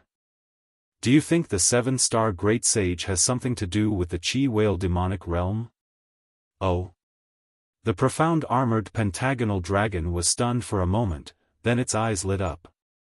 It nodded and said, You're right. The chi whale demonic realm is an inner sea. If the 7-star great sage became a great sage in the void at the bottom of the sea, then his aura might be blocked by the endless sea. This 7-star great sage is a great sage that has never appeared in our 1,000 demons sacred realm. If he can borrow the power of the moon and stars when he becomes a great sage, then it's not impossible for him to wipe out the entire chi whale demonic realm. Then there's the question. The crimson flame vermilion bird asked with interest. Why would he wipe out the entire chi whale demonic realm? Is it because of hatred? Is the 7-star great sage also a member of the sea race? No, it should be to hide his identity. The profound armored pentagonal dragon shook its head. The reason why he didn't use the star bridge to go to the great sage temple, is because he doesn't want us to know his true body. According to this conjecture, he also wiped out the entire chi whale demonic realm to hide his identity. It's fine if he wiped out the entire chi whale clan. But why would he destroy the entire inner sea? The crimson flame vermilion bird didn't understand. Deliberately mystifying. The profound armored pentagonal dragon was even more certain.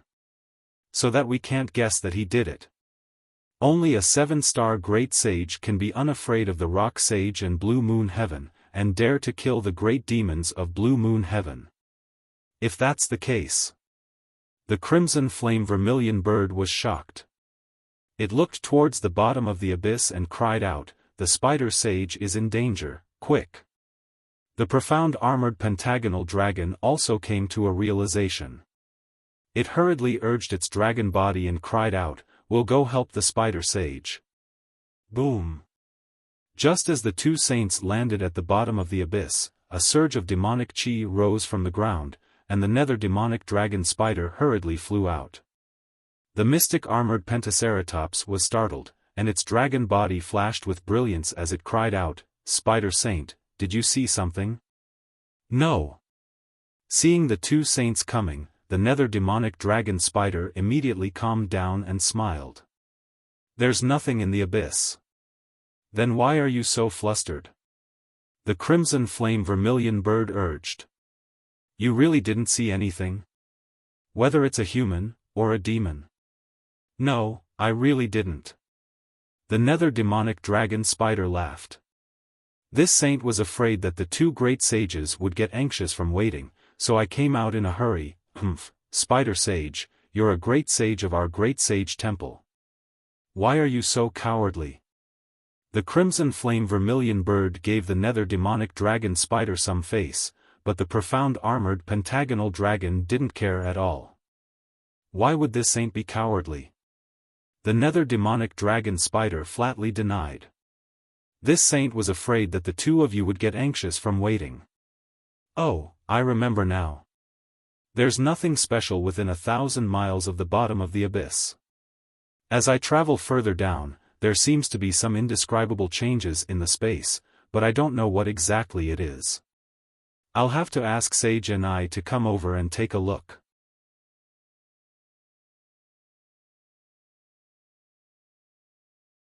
Chapter 44:30. Alright. The Pentaceratops said helplessly, we'll rush to the Yuanfeng and Bingqin demon realms now. If the situation is similar, we'll ask Saint and I to come over first. Just as the Pentaceratops said this, boom. In the night sky, outside the thick red clouds, a huge roar sounded. A huge beam of light from the stars and moons penetrated the clouds and fell. Although the beam of light was very far away from the three great sages, the heavy clouds formed a vortex under the bombardment of the beam of light, which was very obvious in the dark night sky. Then, boom, boom. Another 5 loud roars sounded in succession. The clouds that had been penetrated now had 5 more beams of light from the stars and moons falling. The entire cloud layer seemed to be torn apart by a huge hand. As the wind and cloud surged, the strong power of the stars and moons filled the entire sky. Like a tidal wave, the power of the stars and moons flooded the night sky. Just as the three great sages looked at each other, 1, 2. In just a few breaths, the 6 stars of the southern dipper appeared in the cloud hole. At this time, the 6 stars of the southern dipper connected in the starry sky and proudly looked down on the entire land of the demon race. The brilliant starlight not only illuminated the entire starry sky, but also the 1,000 demons' sacred realm. The three great sages were shocked. Before they could think further, boom, boom, boom. 3 slightly soft roars sounded from the three great sages. The dragon horn of the Pentaceratops shone brightly, and the star marks engraved on the 5 segments of the dragon horn appeared out of thin air, condensing into a dragon-shaped star in the sky. Many beams of light from the stars and moons fell on it. The dragon horn on the top of its head was revealed. This dragon horn was also different from ordinary dragon horns. It had 5 petals, and each petal was engraved with star marks. These star marks flashed with a black brilliance under the crystal flowers, and they actually condensed into the shape of a dragon star. As for the scarlet flame vermilion bird, each of its wings had half an eye-catching star scar. These star scars emitted starlight along with the scarlet flames. When the pillars of starlight and moonlight fell into these star scars, they also appeared out of thin air like stars. The nether demonic dragon spider was a little different from the other 2 saints. First, blood gushed out from his abdomen, and then, more than half of a blood-colored star mark appeared. The beam of starlight and moonlight first fell on the blood before penetrating the star mark. As the star shadow rotated, a star shadow emitting the aura of the netherworld appeared below the nether demonic dragon spider. The 8th great saint, the nether demonic dragon spider, cried out in surprise. Not just the 8th great sage. The mystic armored Pentaceratops sensed the surging starlight tide in the entire 1,000 demons' sacred realm, and coldly said, and it's a 6-star great sage. That's impossible, the crimson flame vermilion bird cried out. Since when have the great sages of our 1,000 beast holy realm become so cheap? It had only been a few months, yet 2 great sages had appeared in succession. One is a 7-star great sage, and the other is a 6-star great sage. How are the other great sages supposed to live? Boom, boom, boom. Before the crimson flame vermilion bird's words could even be heard, the entire starry sky was filled with rumbling sounds again, and this time, it didn't stop. Seeing that all the stars in the starry sky had been lit up, the extreme north, which was originally covered by thick layers of clouds, also shone brightly. Endless beams of light from the stars and the moon descended, not only sweeping away all the clouds, but also illuminating the earth as if it was daytime. 7 stars, 8 stars, 9 stars, 10 stars, 11 stars. The nether demonic dragon Pearl stared dumbfoundedly at the stars that lit up one by one. It was still counting in a daze. In the end, it simply stopped counting and roared, "Could it be that a supreme saint of myriad stars has appeared in my 1,000 demons sacred realm? It's not just 10,000 stars." The crimson flame vermilion bird was also somewhat puzzled. He coldly said, "It should be called the 10,000 stars great sage." No. This isn't a newly ascended great sage. Suddenly, the Pentaceratops mystic armored Pentaceratops pointed at where the Big Dipper was and shouted, "The Big Dipper doesn't have any brilliance at all. It's different from when we became great sages. This should be the work of that mysterious 7-star great sage." At this point, the 3 great sages looked at each other as if they had been enlightened. They shouted in unison, "Great Sage Hall. Galaxy marrow cleansing. Quick, let's hurry back to the Great Sage Hall." At this point, the Pentaceratops mystic armored Pentaceratops no longer cared about exploring the Yuan Feng and Bing Qin demon realms. He hurriedly said, "This 7-star great sage is too cunning. He tricked us into coming to the contract whale, and while Saint Ni and the others went to buy Qingyu, he used the star bridge that never disappeared to go to the Great Sage Hall to cleanse his marrow. From the looks of it, he must have grasped the ancient secret of the Great Sage Hall.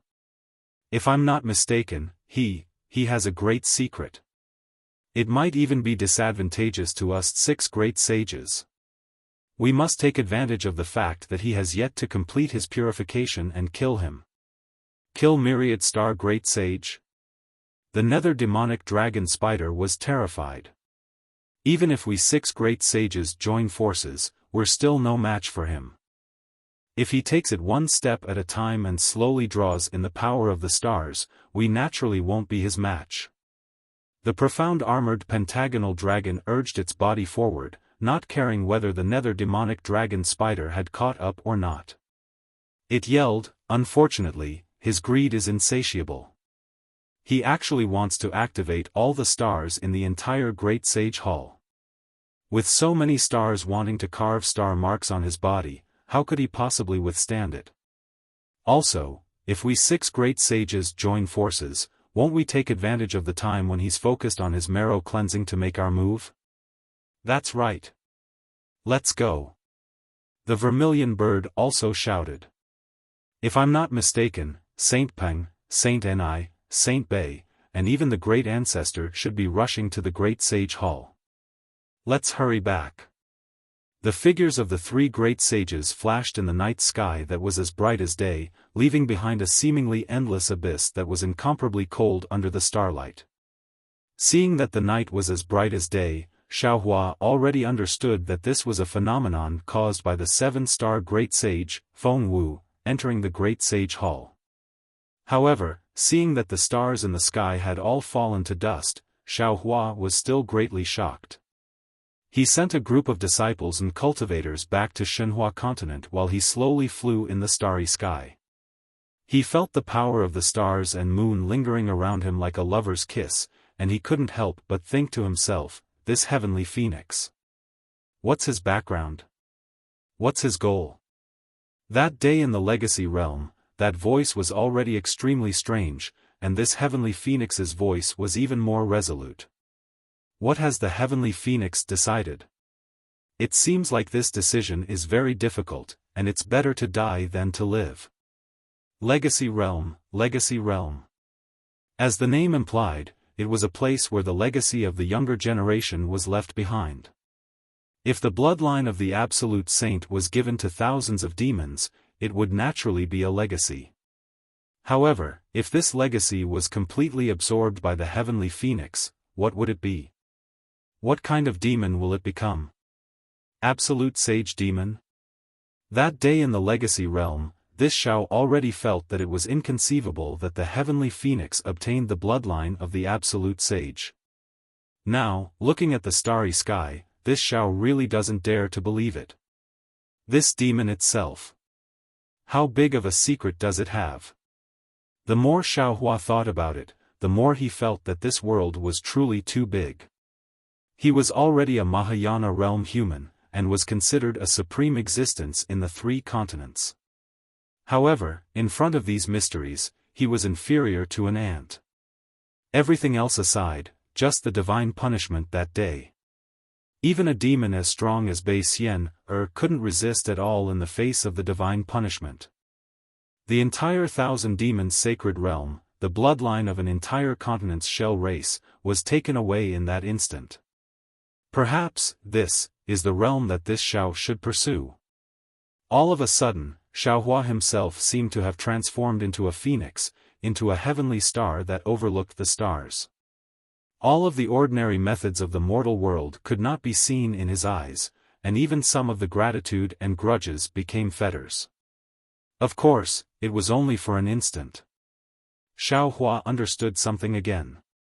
He thought of the scene when he comprehended the primordial violet aura in the primitive continent. He looked at the bright moon and stars, and countless demonic auras in the boundless 1,000 demons sacred realm. He smiled and said, "This is the Phoenix Parasol's opportunity, and also the heavenly phoenix's ambition. It has nothing to do with this Xiao. Life has its order, death has its order. Do what you can and follow the will of the heavens. No matter where you go, don't let down the beautiful scenery by the roadside. This kind of life is interesting, right? I wonder if the heavenly phoenix, who bears such a heavy responsibility, knows what this Xiao is thinking?" However, this Xiao still can't remember the origin of the heavenly phoenix. This memory is too old. Just like the dragon vein. Of course, if nothing unexpected happens, it should be related to the primitive continent. The primitive continent, it's really a mysterious continent. Perhaps if there's a chance, in the future. I'm afraid I'll have to go and take a look again.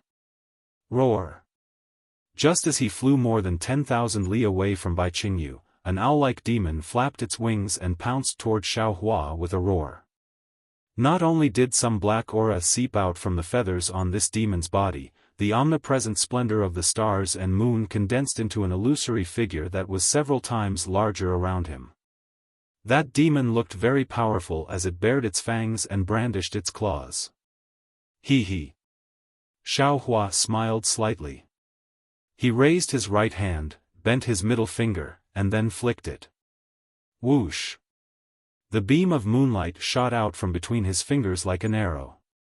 Boom! The beam of light hit the center of the demon's eyebrows at lightning speed. The beam of light, which was several feet in size, exploded like fireworks. Aoo. The demon howled as it fell from the sky. It smashed into a mountain valley. Its huge wings flapped weakly, and its entire body twitched. However, the demon couldn't fly at all. Xiaohua looked at this demon that was at the 5th grade of origin power and raised his index finger again. At this time, his index finger was already flashing with sword light. As long as Xiaohua's index finger fell, this demon definitely wouldn't be able to see the sun of tomorrow. However, just as Xiaohua's index finger fell, Xiaohua laughed again.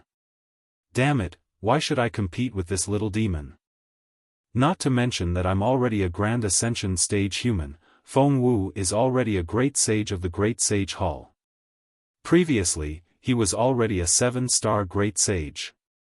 If the golden-winged Great Peng hadn't made a breakthrough recently, the title of #1 expert of the demon race would definitely belong to Feng Wu. And now, Feng Wu is borrowing the power of the Great Sage Hall to engrave star patterns on his body. I believe that after this opportunity, even the golden-winged Great Peng won't be a match for Feng Wu. This 1,000-demon sacred realm will be his. This little demon is also his subordinate, so I can't make things difficult for him. I can only make things difficult for myself.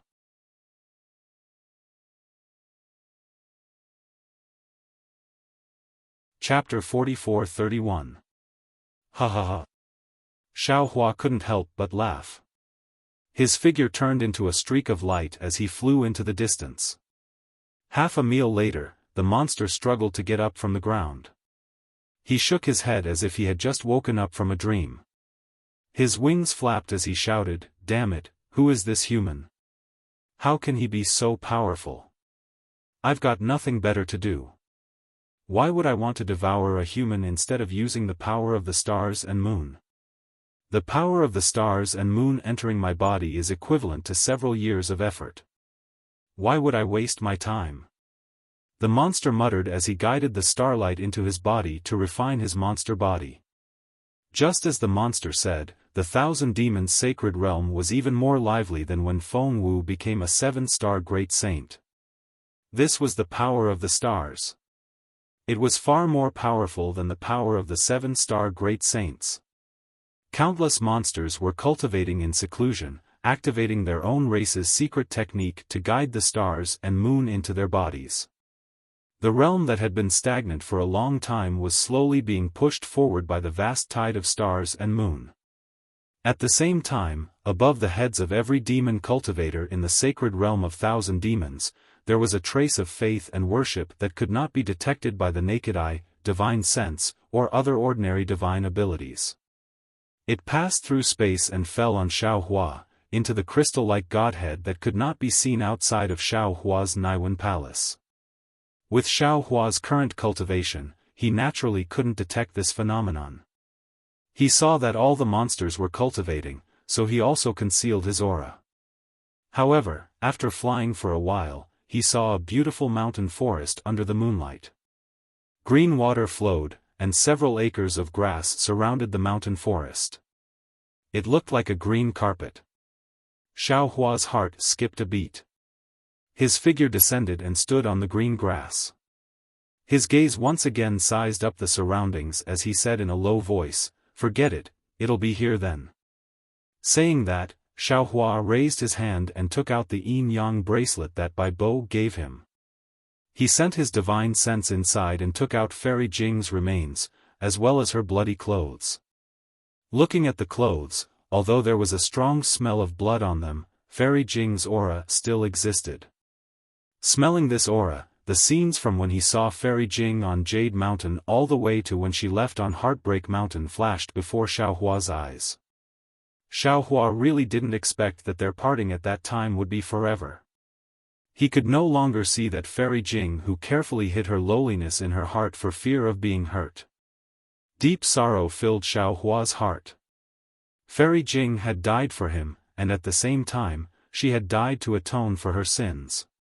But Fairy Jing didn't have to use her own life to pay for this sin. Even if Xiaohua himself had been suppressed there, Xiaohua wouldn't have let Fairy Jing use her life to save him. What truly brought Fairy Jing to this point was the love in her heart. That love had actually become a burden. While making her surpass the heartless water, it also made her unable to bear the burden. Xiaohua whispered. Rather than talking to Fairy Jing, it was better to say that he was talking to himself. Fairy Jing, I have already taken your soul into the Shenhua continent. I believe that when you enter the cycle of reincarnation, you will be a different person. In this life, this Xiao has been acquainted with you, but I've failed to live up to your feelings. If it weren't for this Xiao, perhaps you would have been able to live a peaceful life. Of course, this Xiao really didn't know the pain in your heart that day and misunderstood you, thinking that you were a woman who was greedy for power. Now, this Xiao knows what you're thinking and has already fulfilled your dying wish. This Xiao originally wanted to bury your remains in the Shenhua continent as a memento. But, this life is this life, and the next life is the next life. You definitely don't like living in this life, so this Xiao might as well cut off everything in this life and the next life. I believe that this Xiao's choice is also your choice. I hope that you will be happy in the next life and be a carefree woman of the human race." As he spoke, Xiao Hua's figure flashed and sank into the ground. He only stopped when he had traveled a few hundred meters. He looked around and made a grabbing motion with his hand. Poof! A space a few feet wide was grabbed by him, and Xiao Hua sent Fairy Jing's bloody clothes and remains into it. When Xiao Hua stared at the bloody clothes for a moment, it was as if he could see Fairy Jing's dreamy eyes from that day. Those eyes were filled with joy, resentment, happiness, and sorrow. It was as if a net was trying to capture Xiao Hua's gaze, but the moment it was captured, it freed Xiao Hua's gaze. Ashes to ashes, dust to dust. I hope that my thoughts and memories will go with the wind. Xiao Hua sighed. With another swipe of his hand, the space was covered by soil. He believed that it wouldn't be long before everything here became a part of the earth, and there would be no traces left. Oh! Just as Xiao Hua put away his sorrow and prepared to leave this place of sorrow, he suddenly raised his eyebrows. His divine sense swept towards a place on the ground like a tide. When he saw the scene in the distance clearly, he couldn't help but be stunned and actually said in surprise, Why is he here?" Amidst his surprised voice, a green brilliance flashed around Xiao Hua's body, and his figure had already disappeared. Thousands of kilometers away, deep within the earth, there was an incomplete nascent soul spirit body that was flashing with a faint spirit light.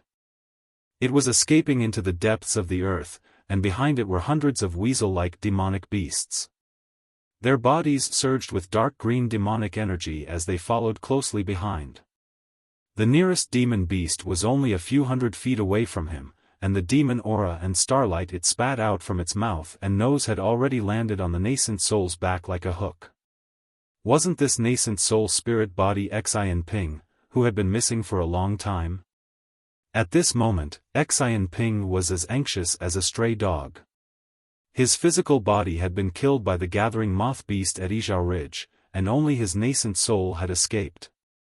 Shui Mingzi originally wanted to save his nascent soul, but Xian Ping already knew Shui Mingzi's intentions. He didn't dare to trust Shui Mingzi, and he also didn't dare to trust Ao Zhantian. Thus, he could only choose to escape by himself. Unfortunately, Xian Ping wasn't a late-stage nascent soul cultivator, nor was he an astral projection cultivator. His nascent soul wasn't completely solid, and he only escaped for a few dozen kilometers before he discovered that his nascent soul was showing signs of dissipating. Thus, he didn't hesitate to escape into the ground. This was also the reason why Shui Mingzi, Ao Zhantian, and even He Xiong couldn't find him. When Xian Ping felt safe, he hurriedly used his divine ability to return to the hidden immortal continent.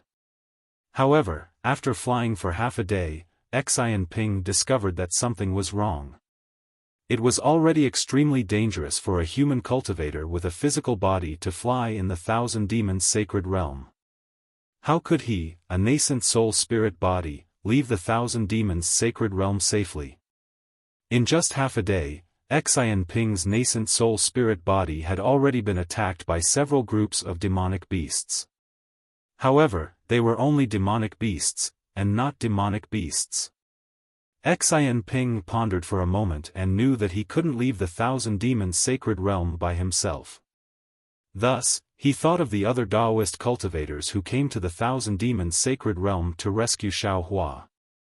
This was because Xian Ping learned from Shui Mingzi that other than Shui Mingzi and Ao Zhantian, there might be other Taoist cultivators who had received Xiao Hua's favor. Thus, he wanted to try his luck and see if he could meet other humans who were as enthusiastic as Xiao Hua. Or perhaps, he could meet a fellow Taoist he was familiar with. The Thousand Demons' sacred realm was so huge that Xian Ping didn't know where to go. He could only follow the route he had discussed with Shui Mingzi and wander around the area, not daring to stray too far away. Xiao Hua only paid attention to the surroundings and neglected the underground. In addition, Xianping was too careful, so he didn't discover any traces of Xianping. Later on, when he saw that he was getting closer to Bai Qingyu, Xianping naturally left the original route and went to look for other cultivators. Very coincidentally, Xianping encountered Prince Lan attacking Changyu. Seeing Prince Lan's savagery, how could Xianping dare to show his face? Once he had the chance, he immediately ran away. Afterward, before Xianping's luck arrived, Xiaohua had already unleashed his might. The entire Bai Qingyu was engulfed in the flames of war. Xianping, who had a nascent soul-spirit body, suffered even more. He didn't dare to think about running into any human cultivators. He only wanted to escape from the chaotic heaven-earth origin qi. Xianping's luck was naturally bad. He had just escaped from the battle when he was immediately discovered by some demonic beasts. Although Xianping could kill some of the demonic beasts, there were countless demonic beasts in the Thousand Demons sacred realm. His nascent soul-spirit body was constantly dissipating. The aura of the spirit body was the best food for demonic beasts. How could he escape from the pursuit of those savage demonic beasts? In just a day, Xianping's nascent soul-spirit body was on the verge of collapse. His primordial spirit had also been devoured greatly. Feng Wu's ability to summon the power of the stars was truly a feast for all the demonic beasts in the Thousand Demons sacred realm. However, for Xianping, who had a nascent soul-spirit body, it was tantamount to a monstrous calamity. Not to mention, his spirit body was even more devastated under the impact of the starlight beam. His damaged primordial spirit became increasingly blurry. He increasingly didn't know where he should escape to and how he should escape. Under the brilliance of the starlight beam, those demonic beasts were several times more excited than if they had eaten countless demonic herbs. Even if Xianping went deep underground, he still wouldn't be able to escape from their pursuit. Just like that, Xianping flew to the left side of Xiaohua. However, the moment Xiaohua discovered him, the weasel-like demonic beast spat out demonic aura. This demonic aura was equally powerful in this extraordinary night. It actually produced a hook-like brilliance of the starlight beam. When this brilliance landed, Xianping's nascent soul-spirit body was pinned down. No matter how Xianping urged his nascent soul, he couldn't escape. Ao. Seeing that the demonic beast in front of them had succeeded, the demonic beasts closest to them became even more excited. They let out a roar and spat out demonic aura, preparing to share the delicious food in their hands. Xianping, who was already on the verge of death, still had some instincts. After sensing the danger, he didn't hesitate at all. His nascent soul spat out a strand of silver blood. Within the blood, only a piece of the fan remained. With a shwa sound, his nascent soul-spirit body was pulled away by the demonic aura of the demonic beast. The remaining 40% of his nascent soul-spirit body escaped once again. Unfortunately, even so, Xianping only flew a few hundred feet before the demonic beast that had spat out demonic aura caught up. The demonic aura firmly sucked Xianping in.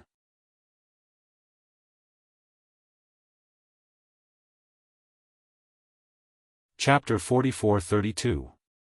Xianping, who was about to die, didn't have any extra consciousness. His spirit body was about to be devoured by the demon beasts. Suddenly, an incomparably powerful divine sense swept over.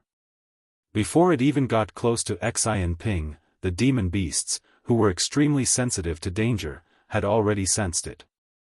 Swoosh swoosh swoosh. The demon beasts closest to Xianping didn't hesitate at all.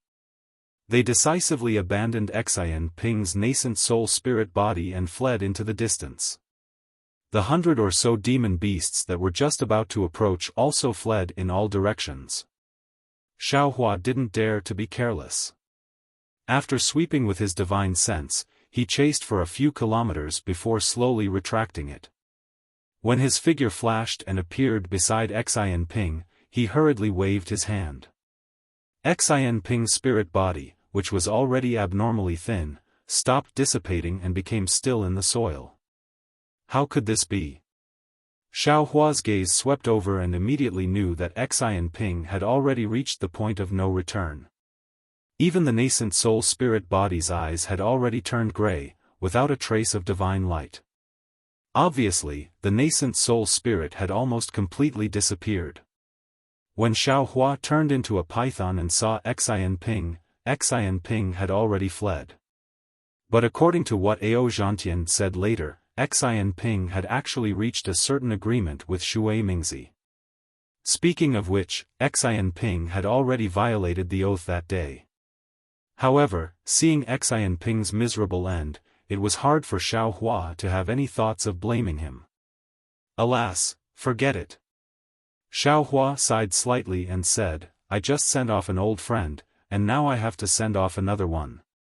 One was deeply affectionate, the other repaid kindness with enmity. But in the end, they both turned into nothingness and dust. Unfortunately, your nascent soul has already been shattered, and a lot of your soul has dissipated. Even if I wanted to take you into the netherworld, I can't.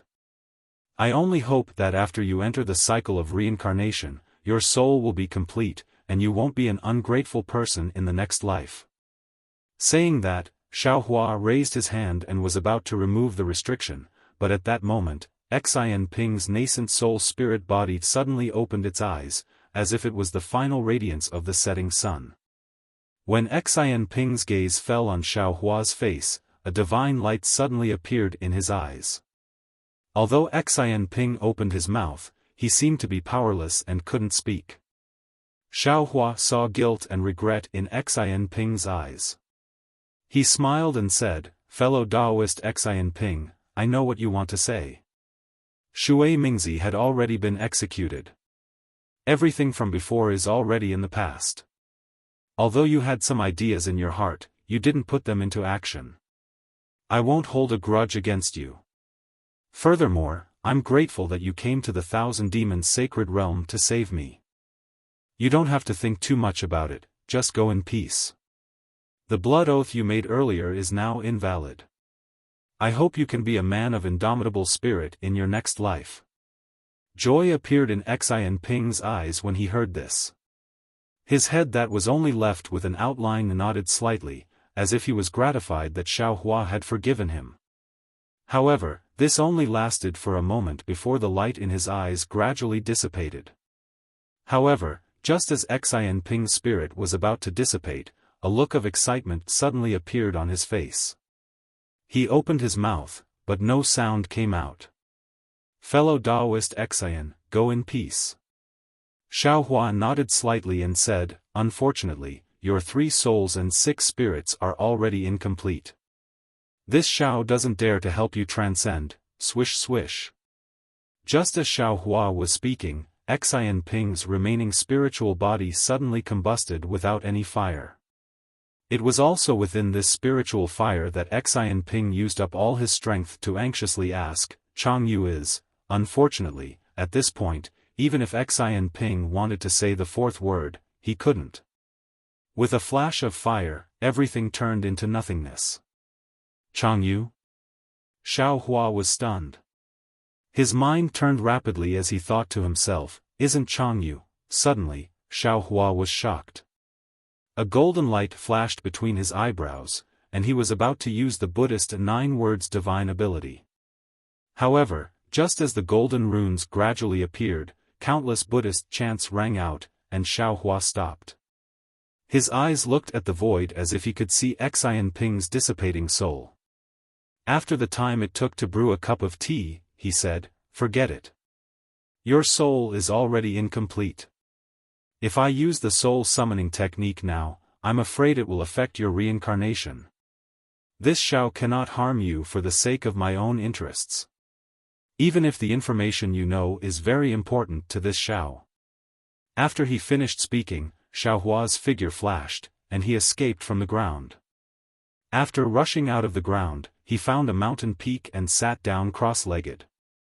He rubbed his chin with his hand and looked at the starlight in the sky. He thought to himself, why did Xianping suddenly mention Chang Yu before he died? What did the words Chang Yu mean?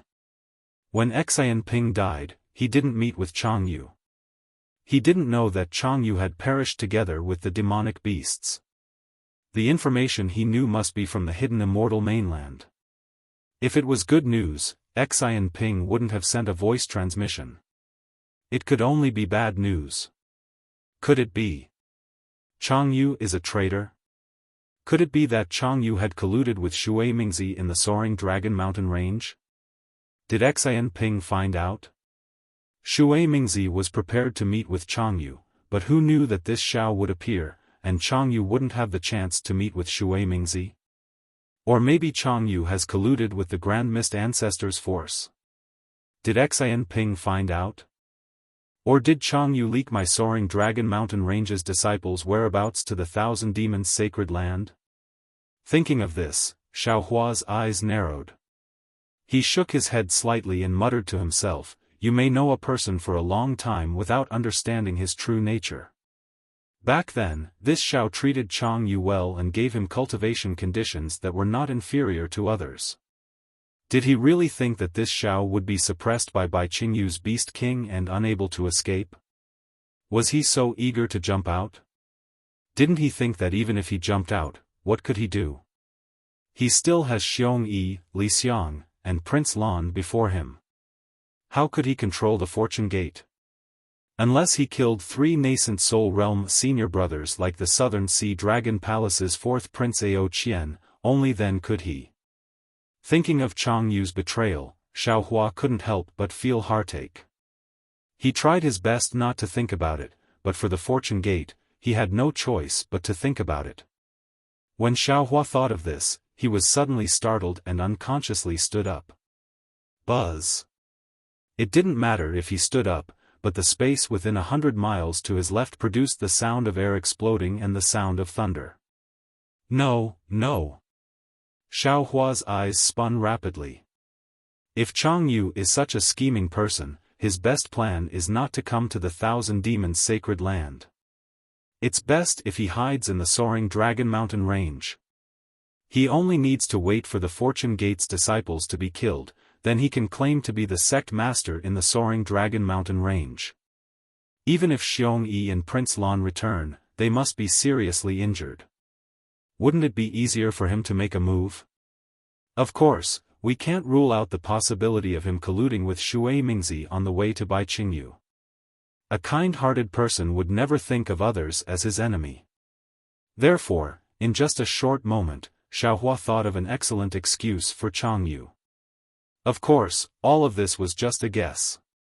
Xiaohua pondered for a moment and called Daoist Wu out from the space. The moment Daoist Wu landed in the air, he immediately raised his head and shouted, "Damn it, isn't Daoist Feng Wu too arrogant? What is he doing? Is he trying to alarm the entire Thousand Demons' sacred land? A great saint of the demonic race has entered the Great Holy Hall. Is he trying to call immortal Emperor Go Chen and Vairocana revered Buddha over to observe the ceremony? I don't think this is what he wants." Xiaohua replied indifferently, not to mention that this might be the effect of the Great Holy Hall, the heavenly phoenix is in his body. It's not something he can decide. Oh. Daoist Feng seems a little depressed.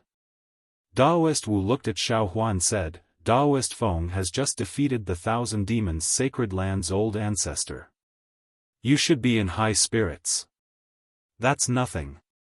Xiaohua smiled bitterly. While pondering, he told Daoist Wu the whole story. See. Daoist Wu instantly understood. He sucked in a breath of cold air and said, "Even your own disciple has become like this? I only have suspicions. I can't be sure, so I asked Daoist Feng to come over and take a look." Xiaohua replied. If Daoist Wen Chu is here, he would be the most suitable. Daoist Wu nodded, "In that case, I will reluctantly accept." Daoist Feng, conceal yourself first.